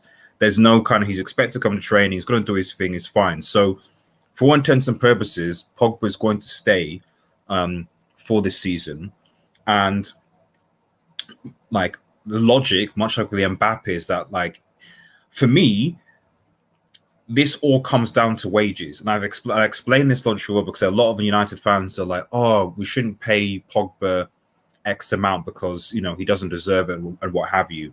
And what I've said logically is that if Pogba leaves for free without a transfer fee, he's going to, like, any club can pay him £400,000 a week because they don't have to pay a transfer fee. So irrespective of what Pogba does, if United offer Pogba £350,000 to £400,000 a week, he will sign. That might be too much for United fans, but at the end of the day, he's still going to get that somewhere else. So irrespective, Pogba's going to get 400k a week. The question is, do United value Pogba at that and they might want to and potentially cause dressing room disunity? Wait, how much is De Gea on? De Gea's on, I think 300 or 350. De Gea coming right now, I think De Gea is the most, has got the most. And then Pogba, I think, is second. So, which is still half of what Anton Griezmann's on, which I don't quite understand, but we won't go there. Because Griezmann's obviously on £600,000 a week, and I don't understand that at all. So like fundamentally, I think from Pogba's point of view, it makes sense to be like, I don't have to go anywhere. A year's year, and potentially United might be an option because you don't know what they're going to do this season. We've got the players coming in. We could bore. We can maybe get a league, possibly get a seal. I don't know. And if that's the case, then most likely not, he will stay. Especially if United say, okay, here's whatever K, because United have the money. United can offer Pogba 350, 400k. So we offered Alexis Sanchez 400k. So we have the money. The question is, will we do it? And will Pogba see the future in Manchester United? What do you think is the likelihood that you offer him that 400k? I think some of it might depend on outgoings, because obviously if we have a lot of outgoings this summer, then you're obviously freeing, United's wage bill is ridiculous. So even just letting a few players go, suddenly you're saving millions of pounds a week, which you can then divert to other players. So I think that will be a key factor to it. I would say right now it's 50-50. I think. I think that, and the thing is, and I think ironically, it comes almost to Ollie in a way, because Ollie whatever you say about Ollie on social, his man management with players has been very, very good. Like he seems to create an environment that players just like playing for him, and we've seen it. Even though he hasn't won a trophy yet, but I've seen enough in his style where you've seen players fight for him. Like, we'll go down and they'll come back and they'll play for him, they'll fight. It's the funny thing, we all have the whole thing of, if his job's in jeopardy, then the players come out and are like, and sort of, I've not seen that with many managers, you know what I mean? So I think that it's the factors of the fact that he's going to still be here. If he gets a good contract for Manchester United, let's say, I would say maybe 300, He's rejected, I think, 350. So I think if he's offered 380, maybe he might accept that. And then obviously success from United. So, do you know for a fact that this is purely a money thing, or is this more so a oh no, it doesn't matter what you're going to offer me, like I just want to leave. So is it really about I do have a wage that I want, or it's like no, it's not about the money. I just want to leave. Sorry, I've just seen Splashner's comment, man. It's about Griezmann. Sorry, so Griezmann plays YG. Sorry, it's funny because it's true. It's funny. Sorry, but yeah, what was the question? Sorry. No, so basically, so do you think this is just purely about money, or is it a case of like doesn't matter how much you offer me, I'm going to bounce regardless? No, I think it's definitely going to be about money because he's not going to go to PSG and say, oh yeah, I'm going to play for PSG for 100k a week. That's not happening. Just the only reason why PSG could match Pogba's wage or even go high and say, yeah, we can offer you 400k. Well, one, they're rich, but two, they're not going to be paying a transfer fee. So you're not going to pay a transfer fee 20. It's like what happened with what's his name, the Arsenal player Ramsey to Juventus. He's on something ridiculous like between 300 to 400k a week, but they got him for free so they can afford to pay it. So that's what I'm saying. Like either way, Pogba is going to get a pay for his final deal because he's obviously going into his peak. This is going to be the final, probably big deal contract of his career. Either way, he's going to get an extra 400k. The question is whether it's via a free for a Juventus, a Madrid, or PSG, or whether it's at United. Look, as I said again, man. I mean, I think there's a good chance that he stays, man. I think that there's a good chance that he says. I mean, I'm going away from him leaving, so him now must potentially stay, man. So from a way, YSK Jackson says, Labille told the Ralph on FaceTime he's staying. I think with that, I think he probably means Mbappe. You know. Well, also YSK. So are we now using FaceTime as evidence of people doing anything, man? Come on, bro. Let's just not be using the FaceTime. So let me drop this in for your boy. So to round up with it, so guys, send in any questions you want. We'll be doing about 5-6 minutes of questions. Send in questions. Now, have you heard of this? So obviously, I want to bring in your whole doctor expertise here. That's So basically, Chelsea have said that you have to provide proof of a COVID jab or that you have had a recent negative COVID test if you are to watch any games at the Bridge next season. So if let's say you are a Chelsea fan who believes that COVID is a hoax and you don't want to get the vaccine, can you sue or complain for discrimination or nah? No, that's not going to happen. So I mean, what I'm curious to see is how they're going to manage it, enforce it. It just seems I don't know how you. That's what because there's been the whole vaccine passport and all these things, but like I mean we saw in the Wembley final with was it England versus Italy that the Wembley was swarmed. The cops it literally just swarmed. The guards couldn't cope, and then you saw what happened afterwards. So if you're going to full capacity, what I want to see is how is it if you're going to do that, like how is it that you're actually going to enforce this? Because I just think that logistically this is going to be a logistical nightmare, and I don't know how I don't see how the clubs are going to force it in the stands and rotations and stuff like that. That's why I'm a bit skeptical from it, because they're saying these things but not actually saying how they're going to manage it, enforce it. You mean enforcing the whole COVID passport thing? Yeah. So like how you said Chelsea said you have to have basically proof that you've had a COVID vaccination or whatever. So my thing is, okay, fine, whatever. How are you going to actually enforce that? I haven't been to Stamford Bridge, but I imagine there's like turnstiles or things or whatever entrance to sort of cut to come in. So what are you going to do? Are you going to? There's like thousands of fans. There's not that many stewards around. So how are you going to? Are you going to literally? Is this something that you're going to put in there? Membership cards? Is there going to be? Do you have to provide a letter? So like it's. I mean, like I think chaos. It may be a case where they have to do something like digital somehow, where like maybe because obviously I had the jab, so once you now get the jab and so forth, they give you like a little card thing. So maybe if you take that card into like an office or something, they can now merge it with like your card or so forth. So once you now scan your card at the turnstile, they can also register in the computer that this guy has had the COVID jab and so forth. Because obviously you doing it physically, like everyone just looking at everyone's card at the end there, that'd be wild. That'd be wild. And then on top of that, obviously away fans as well. Like, because that's something like, are you doing that for away fans as well to come in from whether they're coming from the country? Like you would have to, because the whole point is it's for everyone in there to be vaccinated. Yeah. So that's what I'm saying. It just sounds like it just sounds like a logistical nightmare. And when there's no clear plan as to how you're actually going to implement something and then enforce it, it just spells disaster.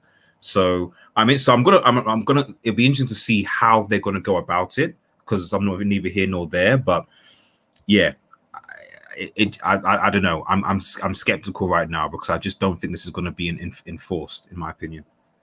Abdullahi, when are we getting a striker?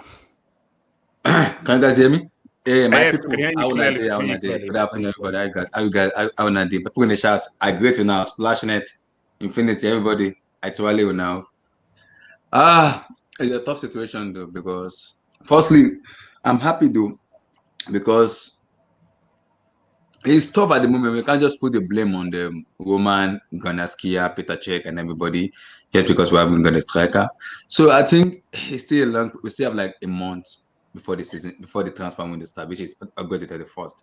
So I'm still gonna say, like, all Chelsea fans think we still have to wait and see what Roman is gonna do. Everything I'm hearing from Dortmund is we don't want to sell Haaland. We are not gonna give up on Haaland. But is, if there's a crazy bid around the corner, we have to sit down and talk to Leonardo and Mino Raiola. That is what the sporting director said, and I laugh because the sporting director said it. But if there's a situation that Chelsea don't get a striker for next season, who do you blame? I blame Marino. See, if we don't get a striker, I am not gonna mad, because I think we can still play Kai Havertz more as a number 9. He's not a number 9, but he can still be played there. Because apparently, so you want Chelsea to do what they did last season? It was a miracle that they were able to do what they're able to do, because Havertz is not a striker. So you'd be happy for Havertz, who is a non-competent player, to now lose all of his talents and be forced in as a striker, which he's not, rather than get a striker. That's what the problem is. ZH, Odoi, Pulisic, Mason.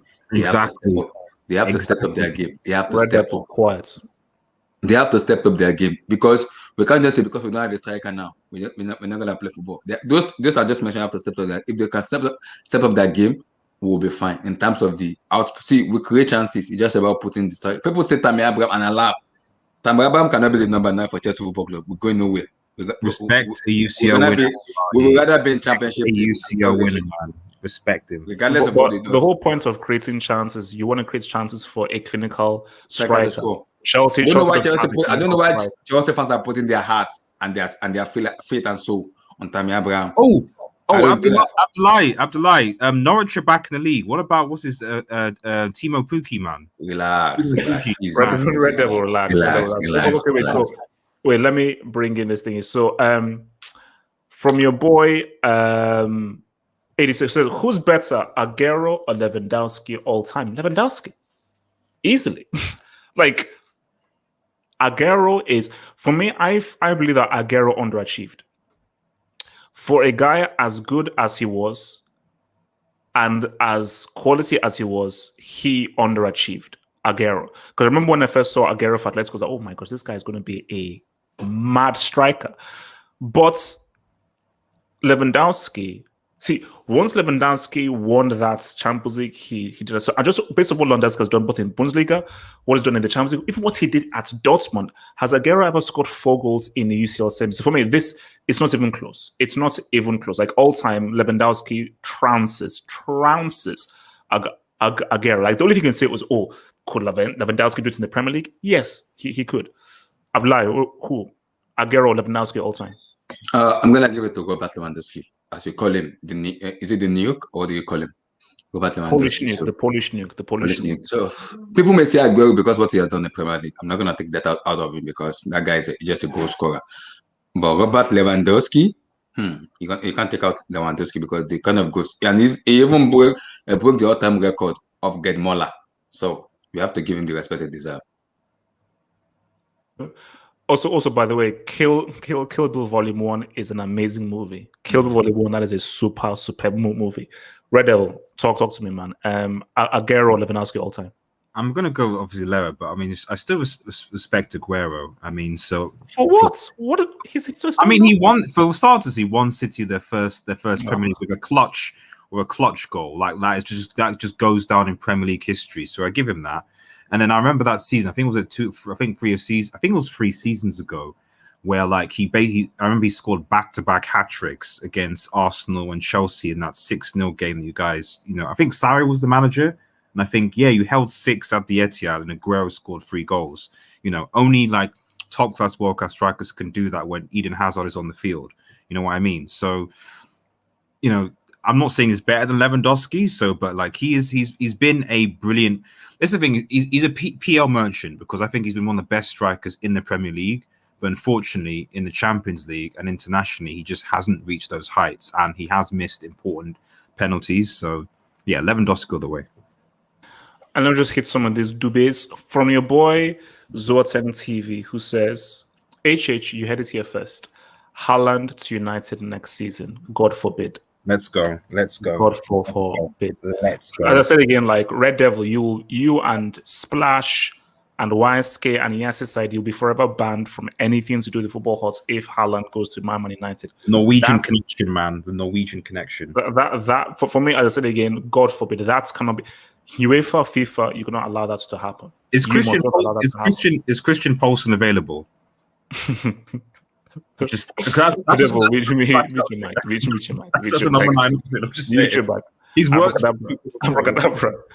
HH, would you take Adam Traore at Chelsea? Pace? Hell no. Like Chelsea don't need a player like that. Like that's not what Chelsea need. So I think Wolves and so forth can beat. And also, I don't trust anyone who bleaches their skin.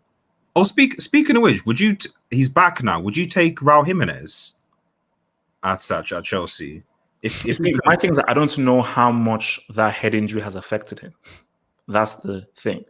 So I don't know how much he's given. So for me, before the head injury, I'd consider. But as I said, Red Devil, my benchmark is high.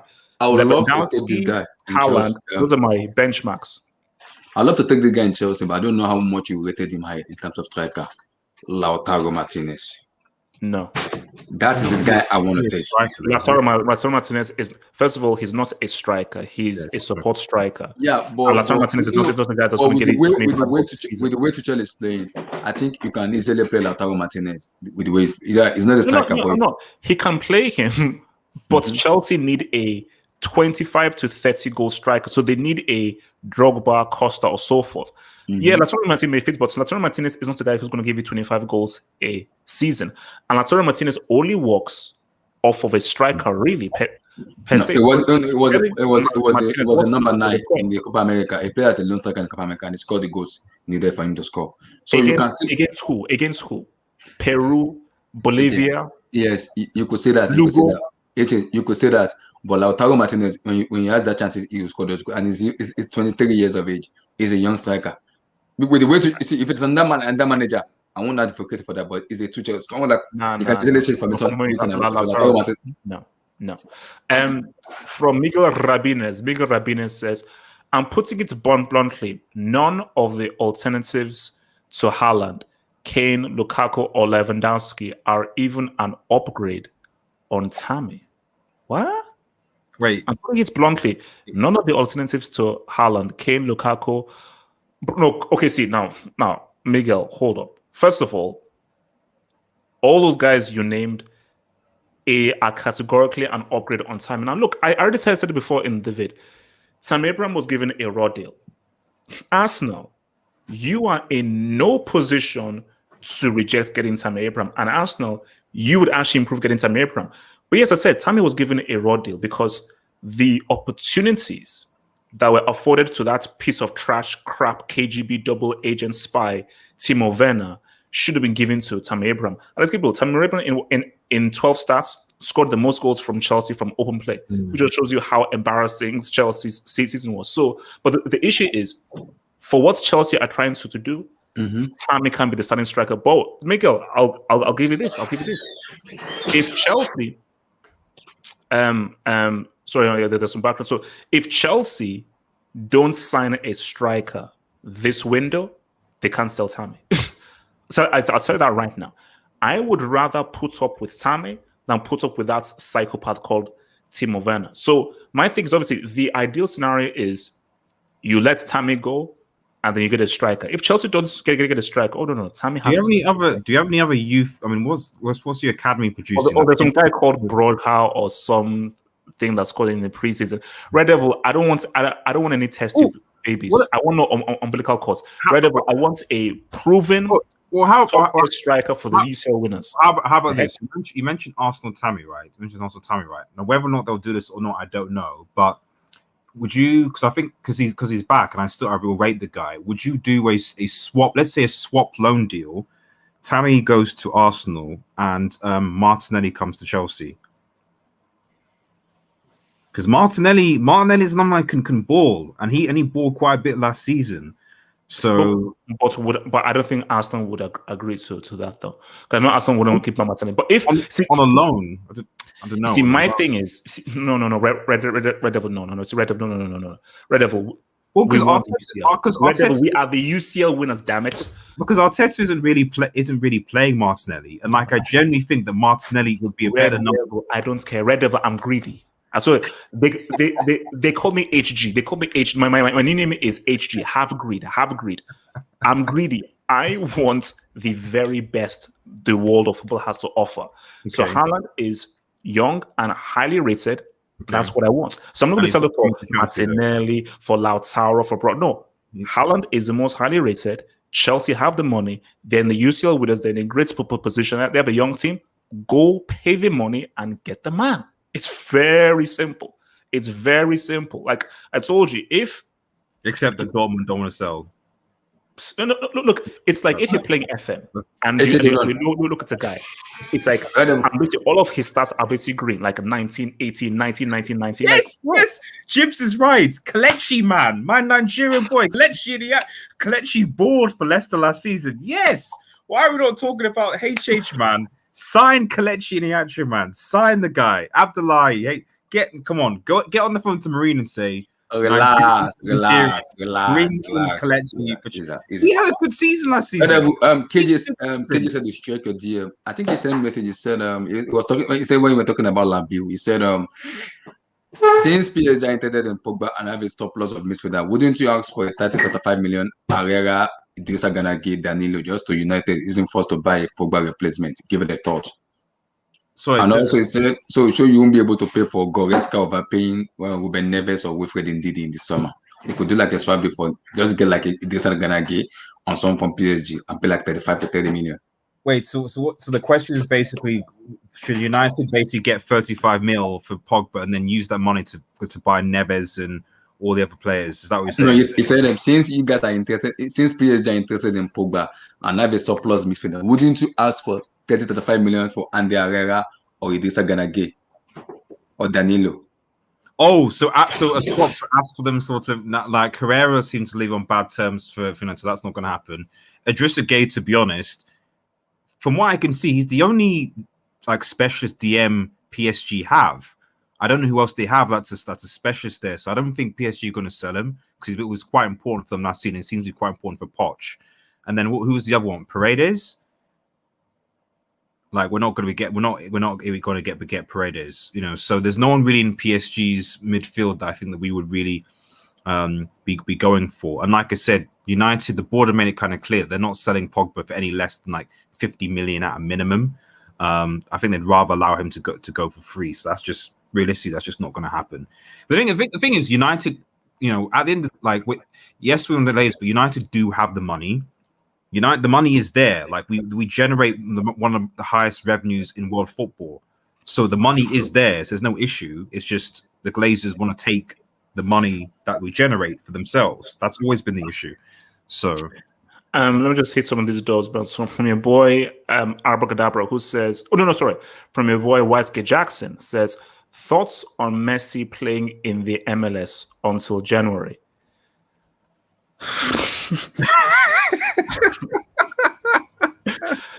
look, man. Basically, Barca fans. Barca fans. I will tell you Whitesgate's phone number, his address. He lives in London. I'll give you his address. So my thing is, here's the thing, but you have to be very careful, because I saw Messi on Instagram and I saw him in Miami and so forth. If you don't sort out this contract before the season starts, and Messi now says, yo, man, Miami, what up? You need help, because obviously Neville is breaking it for Miami at the moment, and Beck says, you're right, man, join, yeah, right. And he joins Miami, and he loves the weather. The kids love it. It's great weather. So Messi said, wait a minute, why am I coming back to Lenglet, PQE, Pooch, Puig, and Goatweight? So no, I am balling here in MLS, I'm balling here in Miami, I'm balling here in America, and so forth. Everything is so. My thing is, if he is allowed to play there till January, because I think Messi will be like, wait a minute, I'm not just going to just sit on my ass from August till January. And that's the thing. Remember, Ballon d'Or is up and coming. His Ballon d'Or is going to be secure. But if someone else just goes ham for the Ballon d'Or, who knows? He could lose. So he said, no, for these few months, I want to go crazy. So if you're not going to sort out this contract by now, mates, I am going to Miami. Yeah. Give birth to that freaking league. Literally levitate and lubricate that league. And if I'm enjoying it there and I'm having fun, I'm like, hey, I gave you guys your Champions Leagues. I gave you guys your leagues and so forth. I finally won a Copa America with Argentina. I want to enjoy myself and earn a lot of money.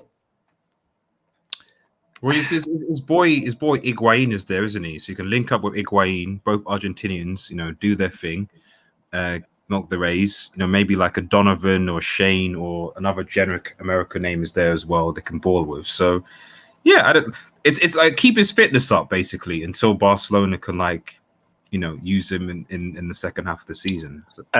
For your boy Abracadabra says, respect La Churro Martinez, Robbie pronunciation. Wait, how do you go from Lautaro to La Churro? Basically, I remember there was a commentator way back in the day, man, when Solskjaer used to play. I know this commentator called him Solskjaer. I was like, Solskjaer. It's like there's no ear there because I remember it was United that were like in the Champions League and it was an English commentator who said, and Solskjaer. It's like, how do you go from Solskjaer to Solskjaer? It's like, bro, look, man. If you don't know how to pronounce, don't say it, man. From Hakim, who says, Hakim is an Inter fan, remember. Hakim says, leave our players alone. Lukaku and Lautaro are staying. Hakim, I'm like a reporter. I only report what I hear in the news. What I heard is Lukaku is staying, but Inter could be open to selling Lautaro Martinez.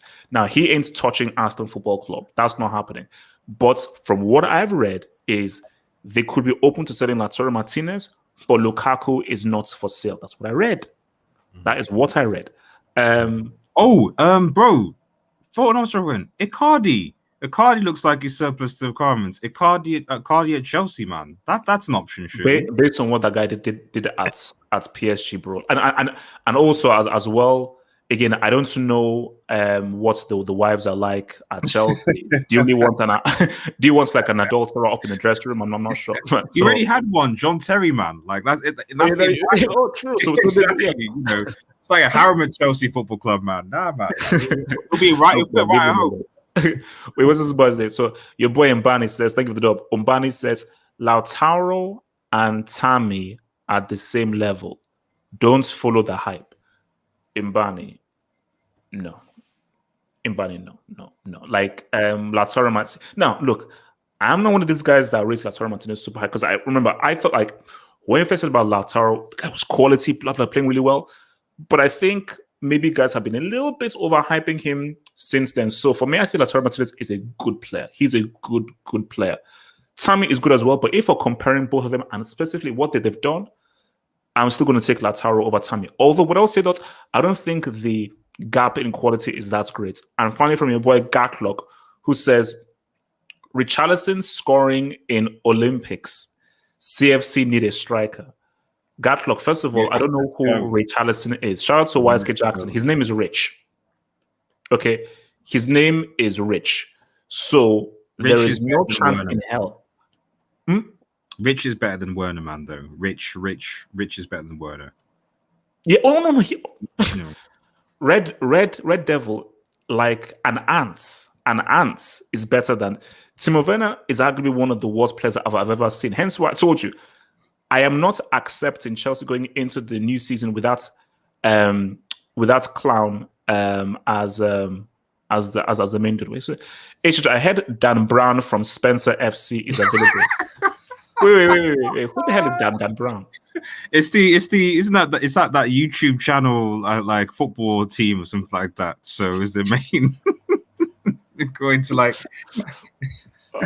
look, no. It's like look at how guys are just mocking in Chelsea. Like sign troops and DT or something, you know. Get them. No. But Reddit, I honestly know I am slightly jealous, man. The fact that because all this, I always something in the back of my mind was like, even with Sandro, that really then because it took so long, I was like, what, this guy's gonna mess us up. Then when they announced Sancho, I was like, oh wow.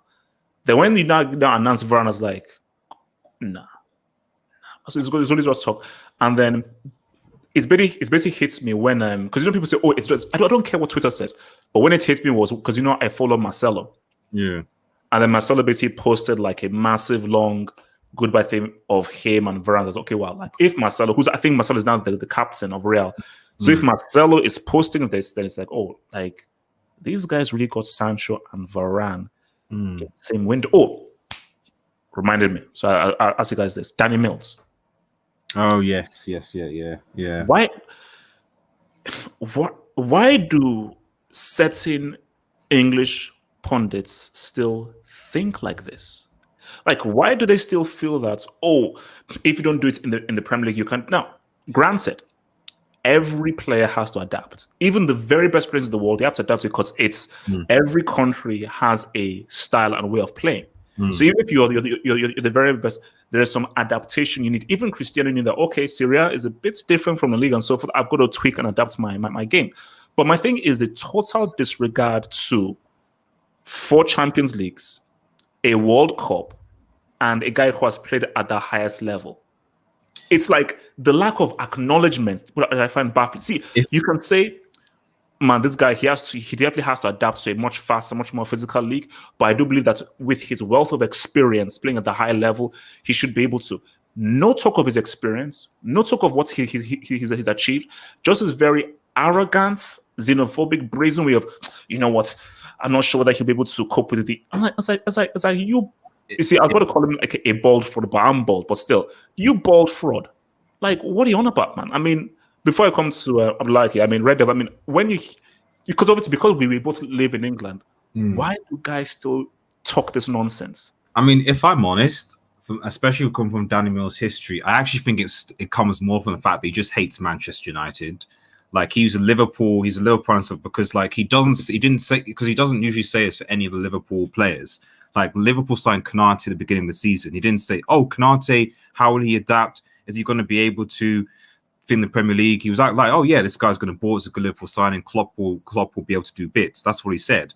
Like he didn't have any issues with Mane or any of the or any other Fabinho. How's he going to cope? Like no Liverpool signing has Danny Mills basically said the exact same thing he said for Varane. So the way but with Varane, I think he said it with I think Pogba, Bruno, I think those are the three, possibly Martial, but certainly those are the three that come to mind.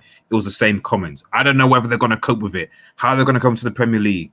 Solskjaer, can he manage and blah, blah, like Danny Mills is just basically just like an ex-Liverpool player. And you see this in the bias. Like, he's an ex-Liverpool player that despises Manchester United. And so anytime Manchester United, they're going to be doing bits, usually with a foreign player. That's messed up. Like, grab them. Yeah.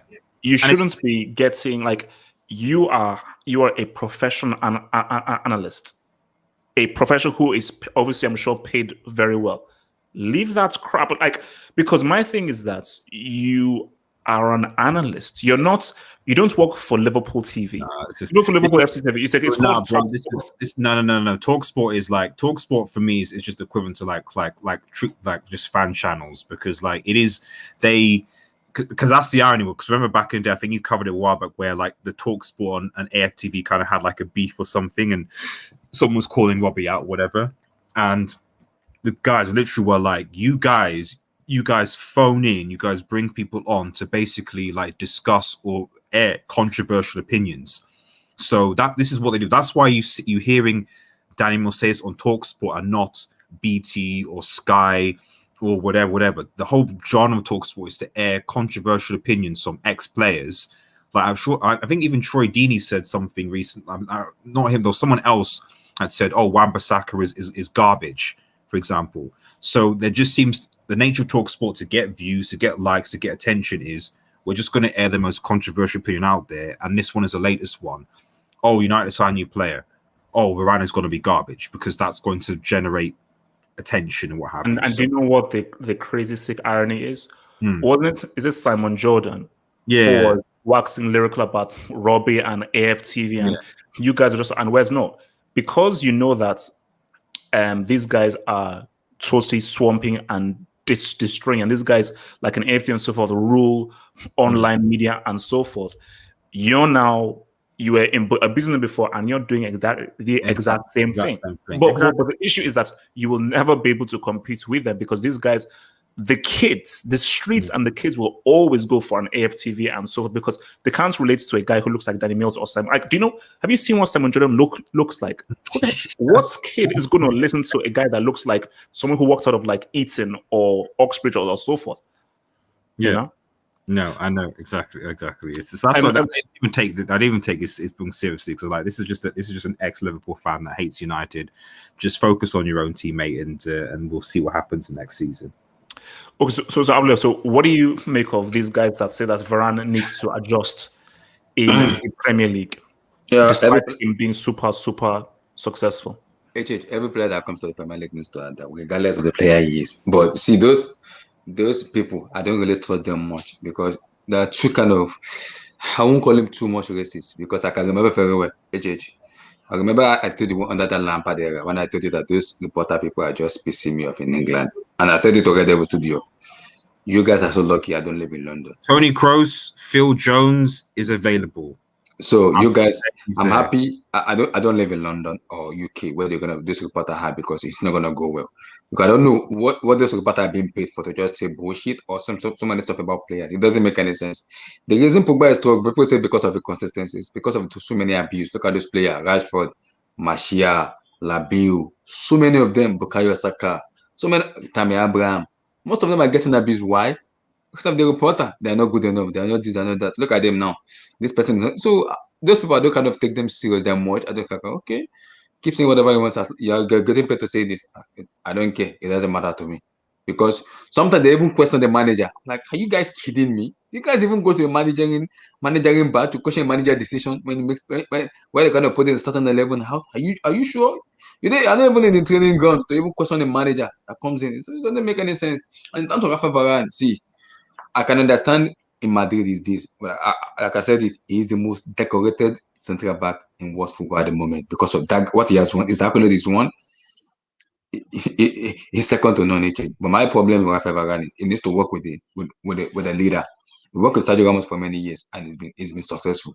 Harry Maguire is a better leader. He can work on, which I'm intrigued to see how he's gonna perform. Because if United want to play Varane, they have to play highlight, because Varane is good in terms of pace. But my problem is we have a very tricky and tricky wingers in EPL which gonna cause him problem. It's adaptation and his stability in terms of the way we're gonna adapt with the opposition team like Burnley, Crystal Palace, Wolves, and everything. We have to wait and see because in La Liga we had this team that packed the bus, unlike Burnley, Palace, Wolverhampton Wonder. So we have to see this team in which is gonna play against them, how he's gonna perform. If he can perform very well, then I have no issues because for me, Varane is there. I want to put him in kind of world class centre back. I have no dispute with that or issues because he's that kind of player, that caliber of player. And United are getting a good player in Varane. I wouldn't like very good, outstanding player like Varane. So we don't doubt about it. Okay. Let me just hit some of these. So from your boy Abracadabra, who says, HH, try FIFA 21 career mode. You can sign the Earl. Abracadabra, first of all, I'm not touching that piece of trash called FIFA. So I know Prevo got lubricated and stuff has now become like e-trash. I am never, ever buying FIFA. And even more so because of what happened to Prevo, I'm never touching or saving that piece of crap called FIFA. And Abracadabra, even if I did, Abracadabra, I need reality. Okay. I don't need the Earl in career mode. I need the L in reality. Because Abracadabra, maybe you didn't get them the memo. We won the Champions League and I'd like the 4 trophies. I'd like the quadruple because nothing will please me more if Chelsea get the link, aka the land, aka the Earl, and they can go and can make Pep go trophyless. Nothing will give me more pleasure than seeing Pep go trophyless. Zeman, thank you for the dub. Zeman, thank you for the dub. Zeman. So Zeman says, HH, how does it feel to have won the same amount of trophies as Man United in the past 4 years? Bruno might play his first UCL knockout game. Wait, excuse me? What? HH, does it feel to have won the same amount of trophies as Man United in the past 4 years? Wait. Is he smoking grass? What do you mean by the same amount of trophies? Wait, Red Devil, United have not won any trophies in the past four years. Or am I going crazy? So where are we going? Yeah, also wait, Mourinho. Yeah, I think that's true because Mourinho, we didn't win any in the second season of Mourinho, and then obviously not in the third that thingy came in. And then yeah, it's been 4 years, man. It's actually been 4 years. Just wait, soon. Are you sniffing grass or taking cocaine? Because Chelsea just secured the UCL, and United have not won a trophy in the last 4 years. So how in the bloody hell are you saying that these guys have won more trophies than your boys? Hence why that's where my anger comes from. My anger comes from the very fact that, and also Zeman, by the way, Zeman, first of all, you shouldn't be talking. See, I hate when certain guys start talking cute. Zeman, need I remind you that you boys held 8 against Bayern, and we're going to rewatch that game on a Twitch stream very soon. And we also will remind you that PSG and Mbappe gave best. You may also remind you that you currently cannot afford Messi and his contract. Can also remind you that you're trying to bully an 18-year-old to try to access the court. So Barcelona are in no position to be saying anything. If this was 2010 or 2011, hand it to you. In 2021, Chelsea are a bigger club than Barcelona. I don't care what it says. Footballing-wise, in 2020-21, Chelsea are more relevant than Barcelona. That is a clear hard fact. So you best watch. I mean, to be fair, HH, to have Chelsea ever won a treble. Barca have 2 trebles, so Chelsea won't have won a treble. Okay, do you want to investigate those trebles? So the first treble that they won, what happened in that semi in 09? Oh yeah, they cheated. Oh yeah, they cheated. So that doesn't count. Okay. 2015 MSN one. That's a cheat code. That's a cheat code. It's the best squad. They're the best squad. No. See, for me, first of all, MSN, that's a cheat team. I can't acknowledge a treble when you literally have a cheat team as your front 3. 09, you can't cheat. You guys, like they cheated in the semi. They cheated. You guys, Messi, you guys only won your first CL because Messi and Robin missed penalties. That's literally the only reason. Red Devil, There's no reason why, huh? Red Devil, literally. Messi misses penalty in the semi, and then Robin misses penalty in the final. That's it. Wait. Do you know what it means to? They told me. Remember, I told you, don't mess with Chelsea's 2 UCLs. Let's break it down. 2012. Wasn't that the same year that your boy scored 92 goals in a calendar year? So people would argue that it was the best version of Messi. So Chelsea at Camp Nou beats the best version of Messi at the crib. How great is Messi really? Bayern Munich. Do you know what it means to beat a team who won the treble the very next year in their house at their crib? Don't give me any of that. They miss penalties, man. They miss penalties, man. But it's still done. Let's move over to 2020, 2021. Bro, Lampard, the tyrant, the dictator, one of the worst reigns in football history. This guy had to take over that flip-flipping clown. Atleti, La Liga champions. Real Madrid, with the history that they have. And Man City, who've spent 6 trillion. Chelsea have won the 2 best UCLs in history. No. Based off DOD, they have. Barcelona's 09 thing, I will never recognize that 09 thing because those guys, you cheated. That is the biggest robbery in football history. I will never recognize that 09 UCL win because UEFA cheated because they didn't want Chelsea and they didn't want a Chelsea United final again. And Red Devil, you know that if Chelsea got to the final, they'd have beaten you. No, they wouldn't be. They wouldn't have been United. No. I was looking forward. Red Devil, based off how again. I was looking forward to, and then you guys bricked it because I wanted. Red Devil, honestly speaking, do you honestly believe that United would have beaten Chelsea 2 times in a row? Of course they would. Based off of how Chelsea, because Sir Alex Ferguson was the better coach. But then, let's be real. They obviously Barca won because they had one of the best players in the world, and you obviously had Pep Guardiola working together. Like, I don't know who your coach was at the time. I think was it a Gus Hiddink or something. I can't remember. It wasn't Mourinho. No, Hiddink. It was Hiddink. You know, so for me, it's purely just like it's not even just the players. It's just that like Sir Alex Ferguson is the better coach, and I think would have been able to use because that. Let's be real. Let's keep it stacked. But that Manchester United team, I think in that season we just won the Premier League title again. This was 3 times back to back. Like 2010, 2011, okay, going towards the end of things, but 2009, 2010, like that was like our 3rd Premier League title. Which, by the way, I don't know when Chelsea won 3 Premier League titles, or any team for that matter won 3 Premier League titles back to back. Just saying.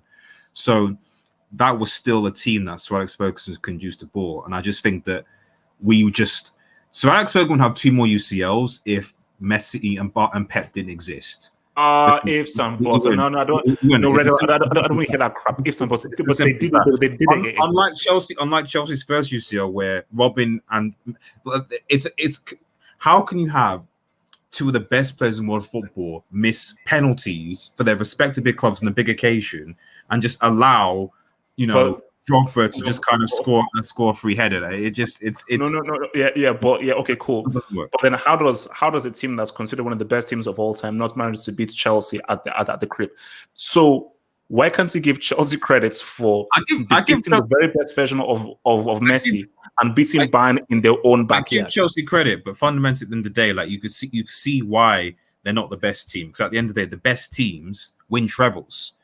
So at least defend their Champions League back to back. The difference with Chelsea is that this is the thing. Has Chelsea ever won a Premier League or Champions League double? They've not. So they've not actually proven that they're actually the best team. Yeah, we've won the Premier League back to back, and I will say. No, I mean a Premier League, because a Premier League and a Champions League double shows me that you're the best in your league and also your best in Europe. Chelsea have either been the best in the league or amongst the big European teams, but never both. So you're a really top team when you've got to have a double or a treble because you're showing that you can dominate, and that's why Barcelona, the MSN, they were. That's why United. You know what? That's why Bayern. I'll give it to you. Know what? So I'm never recognizing 2009 MSN. They were the best. Like for me, okay, that's just me being a hit. MSN, they were the best team. That's it. That's treble, cool. 09, I'm never acknowledging 09. That's never happening. So what? So Messi now has what? 3 UCLs. The question, the original question was, respect Barca's trebles. Why don't Chelsea have a treble? Chelsea didn't have a treble because their Champions Leagues. I'm not saying they didn't deserve to win Champions League, but you couldn't really say that Chelsea were the best team in Europe, in their league or in Europe when they won those leagues. So it's just, you can't then say that Chelsea are a bigger club than Barcelona when you've never really been a big club with the evidence to show, i.e., being a treble. That's what I'm trying to say here, Red Devil, relax, Red Devil. Win your treble, and then you can say it was a big club. That's what. Let the season start. Okay, well, let's see what this guy says. Mr. Mbani says, Varane over Stones, Diaz, Thiago Silva, VVD. Respect active defenders. We do the dirty work. Defending isn't all positioning. You need your Rudiger's #tackle. Oh no, for me, you see, it's the whole issue that people have with like how I say about Van Dijk and so forth. I respect for Van Dijk, but there is a special appreciation I have for a Giorgio. There's an appreciation that I have for like a Desai or a Cannavaro, guys who, okay, 1v1 battle, I can get in there for you. Now, you can argue that, one of the key aspects for a defender is reading of the game and then anticipating. Varane over Stones for sure. Varane over Diaz. You see, Diaz was a bit... Varane over Thiago Silva. It depends what version of Thiago Silva you're saying. If you're saying, as of right now, Varane over Thiago Silva, right... To be honest, Thiago Silva is very good, man. I can't put Varane over VVD because Varane makes too many mistakes. So the only one I'll say is I'll pick Varane over Stones. Varane, Diaz, I'll still say D. I mean, that's going to be debatable. Thiago Silva, it depends what version of Silva that you have. And for VVD, no. I'm still saying VVD over Varane. I mean, what's the Red Devil? I mean, right now, would you say Varane is okay? Where would you rank Varane right now as a defender? Right just now, as a performances for Real Madrid, because obviously this is all he's not. We have not seen a United shirt yet, so I still don't want to judge. But I would say right. He's not better than peak Van Dijk. I'm biased that he's not. Originally, I would have said Diaz, but Diaz's performance in the Euros weren't great, and he was. If Pepe is being a better defender than you, it kind of been brought into question. Was it purely Diaz, or was it just the partnership that he had with Stones that was so good that they just kind of worked together and he just sort of so. Not that Varane had a great Euros himself either, so I'd probably put them Diaz and Varane probably at the same level. You gotta respect likes of Bonucci and Chiellini though. After what they did in the thing, and with obviously Juventus, but also obviously for Italy with the team they have. Any other defenders I'm thinking of else? I mean, Skriniar is very good because I'm not sure how much of it I am gonna I know people are gonna hate me for saying, but I do think Maguire should at least be up there. He showed Euros, bro. Because we've shown exactly international shown, and so again, showing like I've said it so times, is he top two between? No, because I think he needs someone competent next to him. But if he's got someone competent next to him, much like Diaz has had, I think he can ball. I think he can do well. He partnered with Stones, and he was fine. So I think that. You've got to at least say that Maguire should be counted as, and to be honest, when I look back at that Europa League final and leading up to it, Maguire was injured, and we weren't that great going up to that Villarreal final. So was there an argument that I'm not saying it's a justification, but is it a coincidence that he gets injured and we pretty much lose almost all of our game up until the end of the season with him being out? So yeah, those have been. No, you have to put some respect on Maguire's name, or let's just hit something and we'll be out of here, man. From your boy YSK Jackson, from your boy LSK Laxton, who is a loser and supports Boy Chelsea Divided, Nicholas Anelka. So obviously that's a shot at the 09 UCL Shout out sorry, to my- the 08 UCL final where Anelka obviously missed that penalty. So United's two Champions Leagues, one was won in the last 2 minutes. treble, by the way. In That was a injury time. treble. That was a Last treble. minute in injury time. Another one was won Treble. on penalties. Also, So have United ever won like a clean Champions League where So- it's just fully clean? So just to clarify here, like the first Champions League was part of a treble, the only English team to win a treble. Debatable. And the second Champions League was part of part of a double. So we won the Premier League and we won a Champions League. Chelsea have not won a double or a treble, so they've only been able to manage in their entire history one of the trophies. You know, so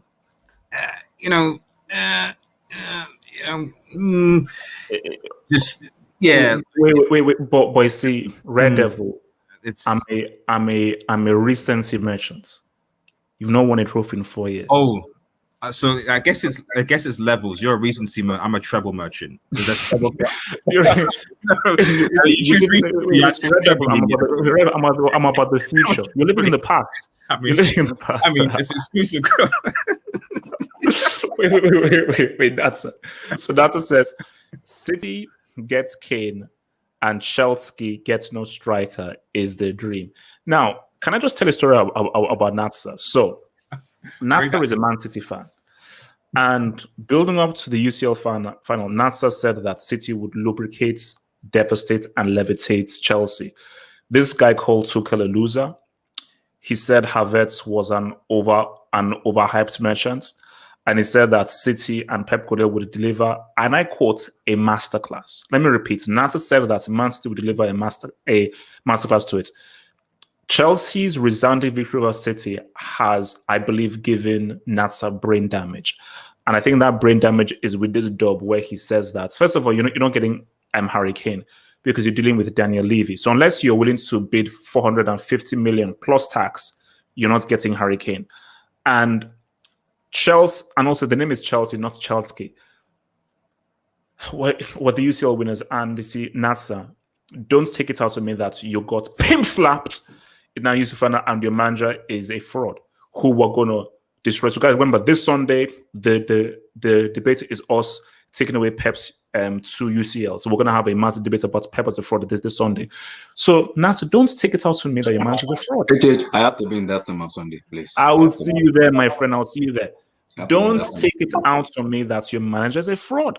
So Natsa, focus on City, focus on you trying to win this UCL, and try and tell your bold friend just to be a better manager. It's as simple as that. But Natsa, you don't have to be emotional. I know we beat the crap out of you. I know we embarrassed you. I know that you were the favorites and we beat the living crap out of you and we delivered a tactical beatdown on you.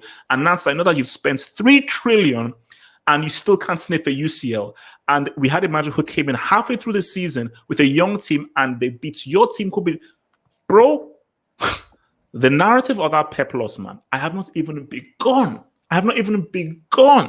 to go into the narrative of that Pep loss. You are so lucky there was the Euros this summer. You thank the heavens for you that the Euros, because bro, I've not even begun with Pep.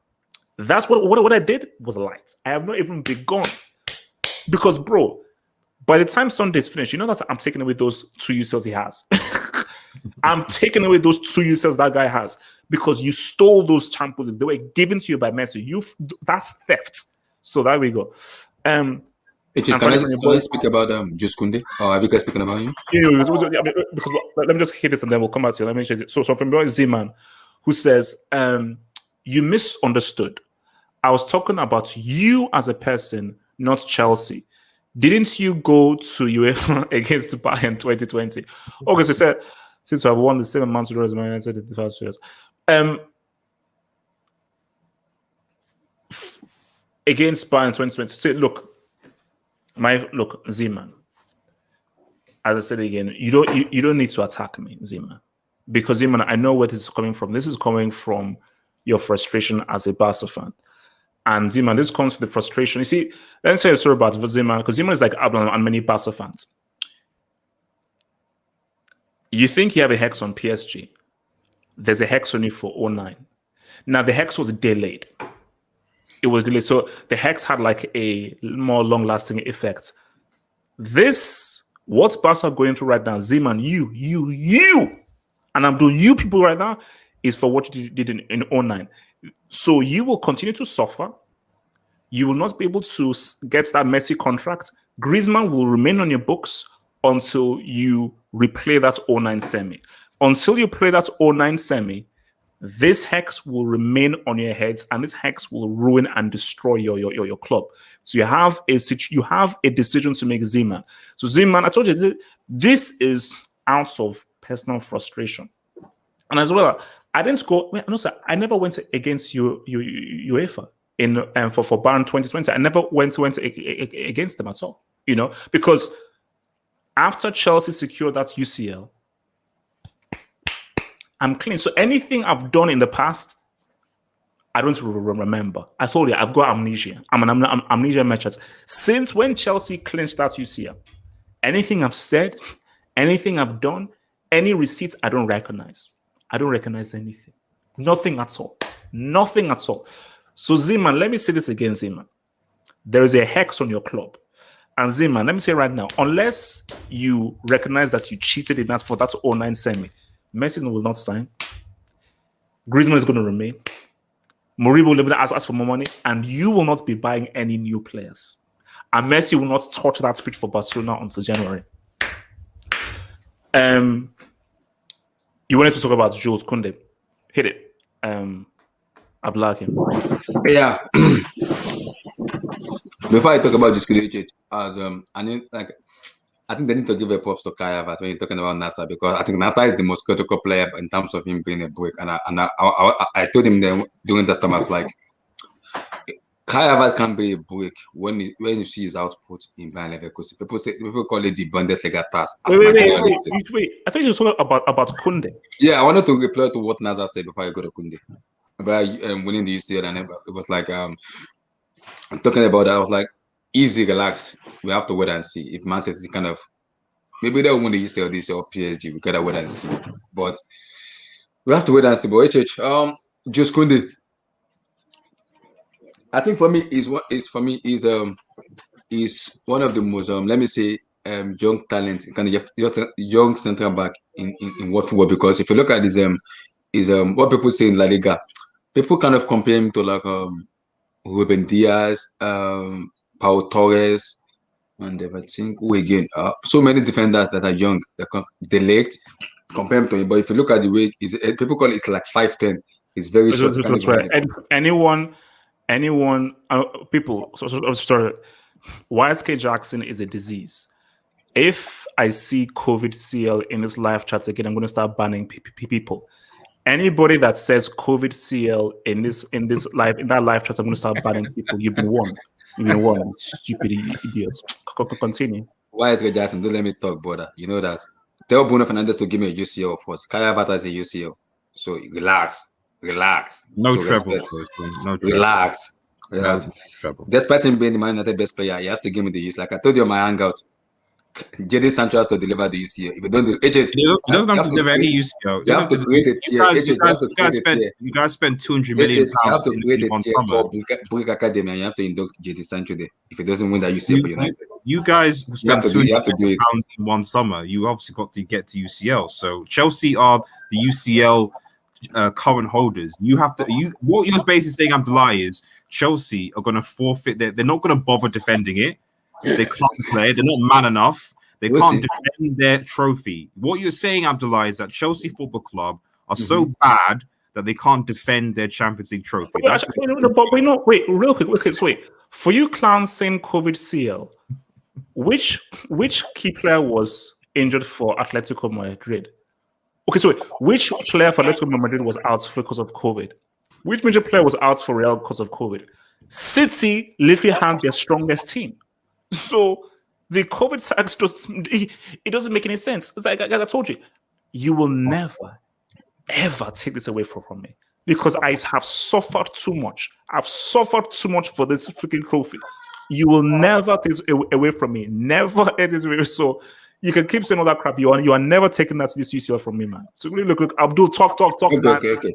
I don't think people are rating Wesley Fofana of Leicester City ahead of just Kounde. I get Fafana plays for Leicester City, but you can't take away what Kounde has done for Sevilla. And for me, I look forward to seeing him at the bridge, like how he's gonna play.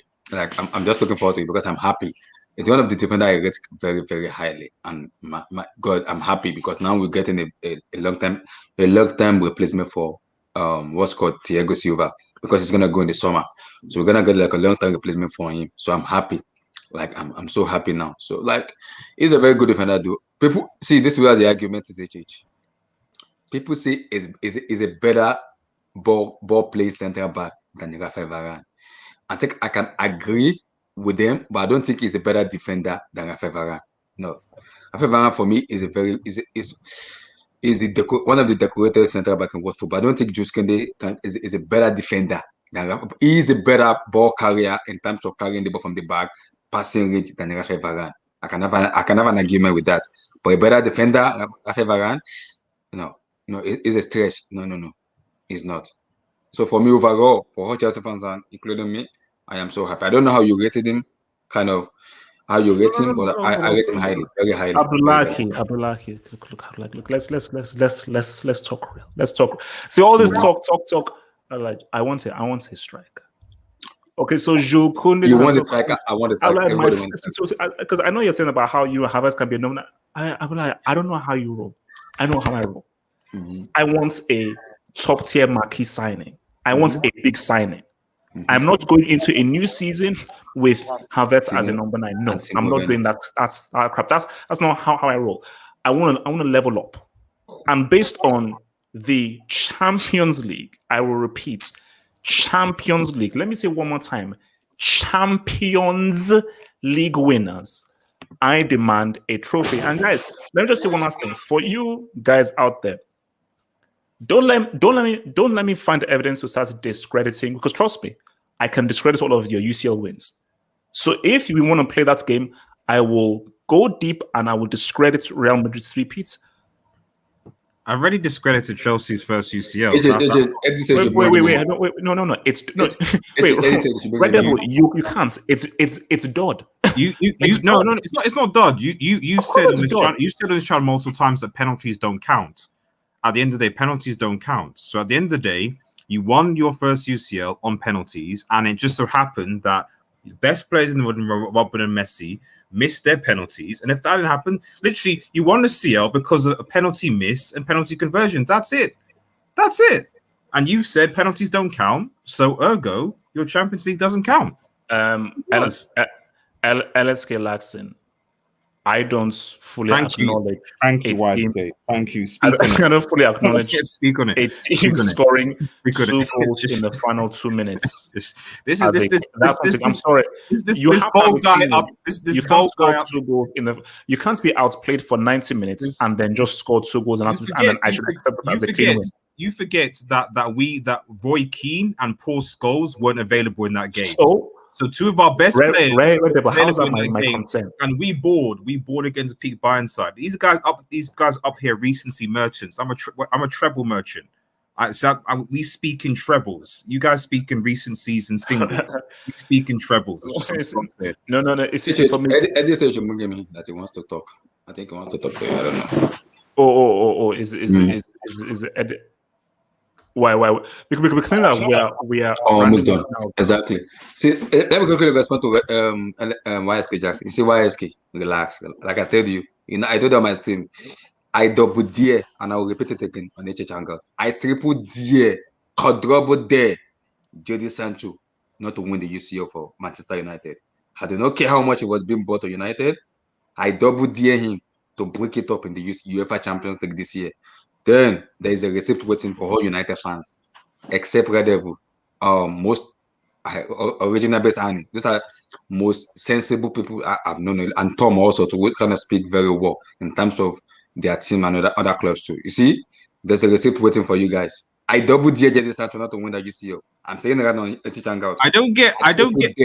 No. Let me speak honest. I don't see the thing that you don't get from these rival fans, right? Is that on the one hand, you guys say over and over and over again that likes of Bruno Fernandes, Rashford, Martial, Pogba, all these players are bang average bums. So how can you then say that when we then sign a Varane or Sancho that suddenly we go to being Champions League winners? You have to either accept that we have a good squad with good players and that Bruno, Pogba, Maguire, and so on can ball, and then we've got Sancho and Varane and can win the Champions League. You can't say this is where the problem is.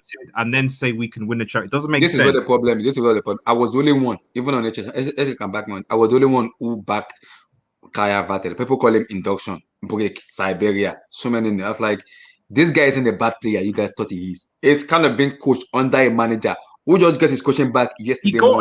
He scored. He scored a CL goal, great, but did he really do that much this season? You saying that he had a better season than Jack? I can agree he didn't do that much because you can come because he's coming to the Premier League, this is COVID and everything. I get that. But Kaya isn't a bad player for me. I want to bring in your book. So Eddie, talk to us. Also, we are running off someone. Eddie, boom, boom, boom, boom. What up? What up, man? I hear YSK Jackson talking a lot of shit. Yeah, bro. Wait, correct me if I'm wrong. Isn't he a Bayern fan? Didn't Bayern win the lockdown UCL? What are you talking about, bro? What are you talking about? Bayern have a treble, bro. They have a treble before. No. If anything, it's a COVID UCL. It's that Bayern one. You see, it's Bayern one was a COVID UCL. Yeah, but they've won more UCLs than Chelsea, and they've won trebles. So it's irrelevant. Even if you exclude it, it doesn't matter. You see, Eddie, when you go like for example winning a trophy, it's messes with your brain function and so forth. So I think the brain function United fans have just been sort of unbalanced. So Bayern have won a treble. They've got 5 UCLs. Don't bring up the COVID thing. It just doesn't. Let's just leave it. Bayern are in a different atmosphere to Chelsea. Let's not compare Bayern and Chelsea football. But Eddie was saying, where's the striker? Where's the striker? In every stage, bro. So just allow that on for now. Hey, look, I was gonna say, man. HH, I called this a while back, man. When we were linked with Hakimi, I told you that that's not happening. So, look, everyone else is trying to win the social media transfer battle. You see Arsenal and United, putting everything up. Marina does the business behind closed doors, man. So Kounde's come out of nowhere. A striker is coming too. Ings. I know. There's no way. Ings, Eddie. There's no way I'm going into next season with what the heck, Danny? What? My goodness, Danny Ings. Speak on it, Eddie. But against Eddie, thank you. There's no way I'm going. Chelsea cannot go into the next season without having a new striker. There's no way I'm going into next season with Timo and Abraham. So look, I think the Haaland deal is going to happen. I doubt it happens before the season starts. You're not signing Haaland. Come on, let's not. Haaland's not happening, man. Come on. Nah, look. Dortmund aren't going to sell 2 of their best players in one transfer window without opportunity to get replaced. My thing is, why don't you think we're signing Haaland? Because 1, Dortmund have said he's not going. 2, Dortmund are not going to sign. Dortmund are not going to let him play. And they believe them. And no, but most importantly, if you look at Dortmund's transfer activity things, they don't let one of their best players go towards the end of a transfer window without having time to replace them. So yes, if they were looking at another striker and they got them, and then I'm like, I'm thinking, they might let him go, but they're not looking at getting another striker. But so that's what I'm saying. That's why I'm saying Chelsea do the deal close after the end of the window because negotiations have started. I'm not saying Chelsea rock up on the last week of the window, but it's a negotiation thing. Chelsea say, you guys do your business. Which striker are Dortmund linked with to replace Haaland? Malen apparently plays striker for PSV, so it might be a thing where they go get a winger. They've pretty much. You don't think that winger was there to replace Sancho, who's gone? No. What's it called? Giorena is a winger.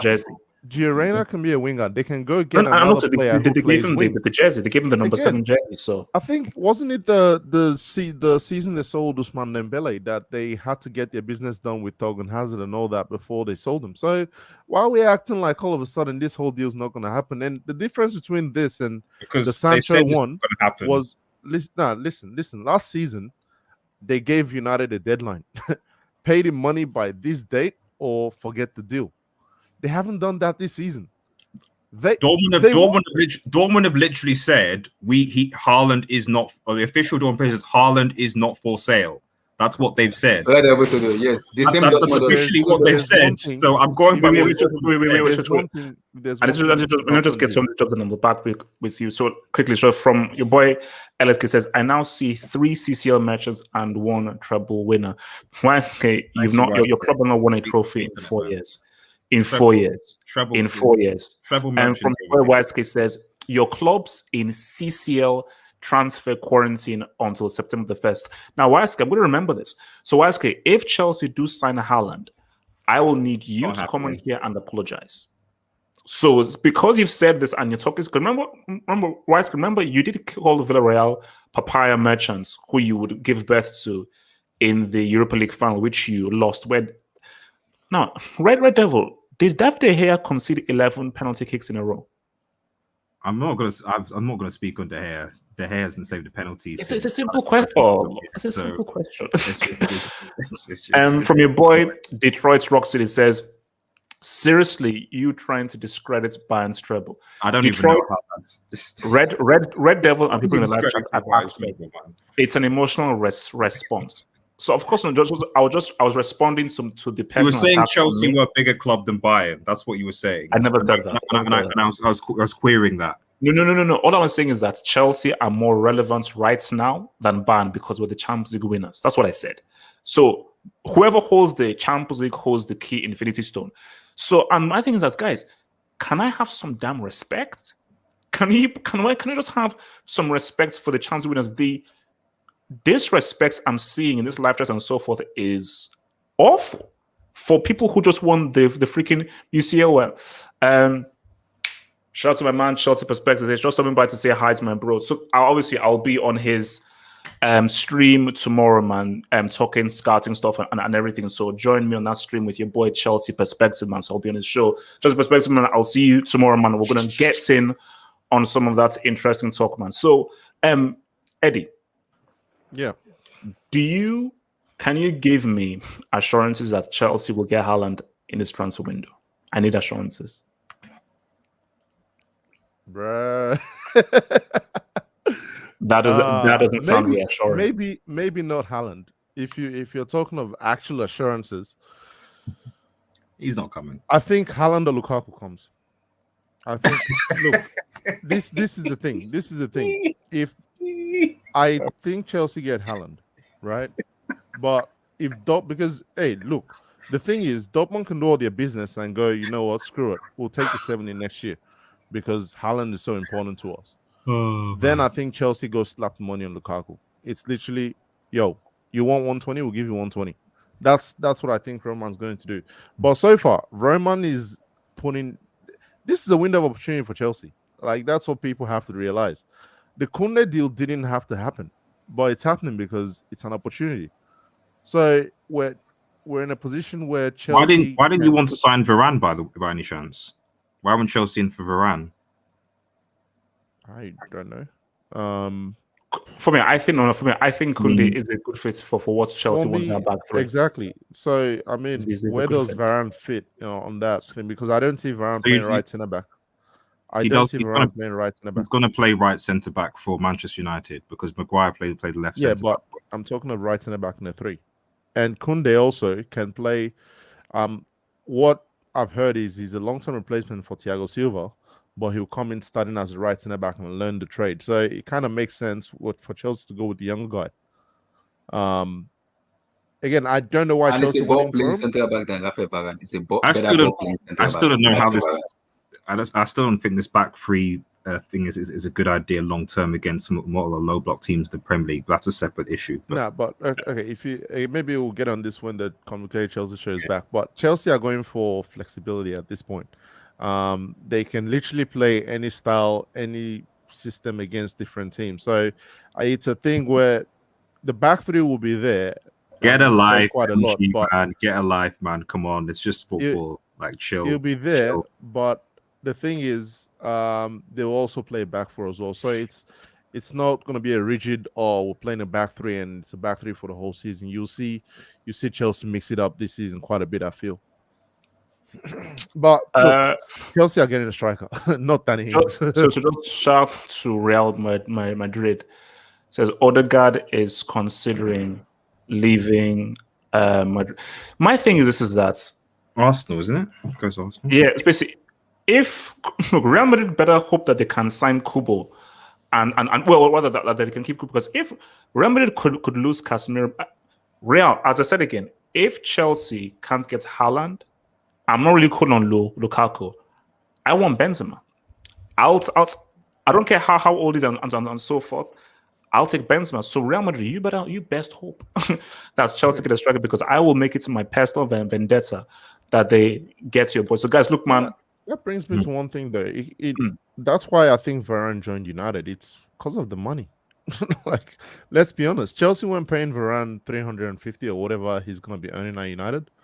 Like, He's earning 400 United, 400 plus. 400. Thiago Silva is on what? 100 and something. Wait, where are you getting these figures from? That he's getting. I think is it 400 because that was what my Okay, was all saying. I know is How can he be making the highest paid player at Manchester United? Okay, That's hold How on, much is it? hold on. How much is But how much is I it have gonna heard I have heard 200 plus after tax. So that's why I came with 350. So No, he's not going to be getting There is- highest paid player at United is David Hay at 350k. He's not going to be paid 350k a week. He'll be probably getting somewhere between 200k a week, 250. okay, why which is would he medium leave wage. Madrid to come get 200k at United? He was already getting paid close to that already at Madrid. Because as Fabrizio, HH, you're muted. HH muted. So Anyway. we have to roll. That's what Yeah, right. because Red Devils are going to be spouting some nonsense, guys. By the way, Trevor look, Wayne. Snapchat. I'll say this right now: don't hate. It doesn't matter how much it's pains, how much it hurts you. We are the UCL winners, we're the Champions League winners, and I'm gonna keep on saying it to you again. Latza, I'm sorry, it is what it is. Yes, you have told Pep not to drop the ball. So, And guys, yet, no trouble. peace out. Stay true, Marina. Do your mother Get a freaking job, striker. please. We need a striker.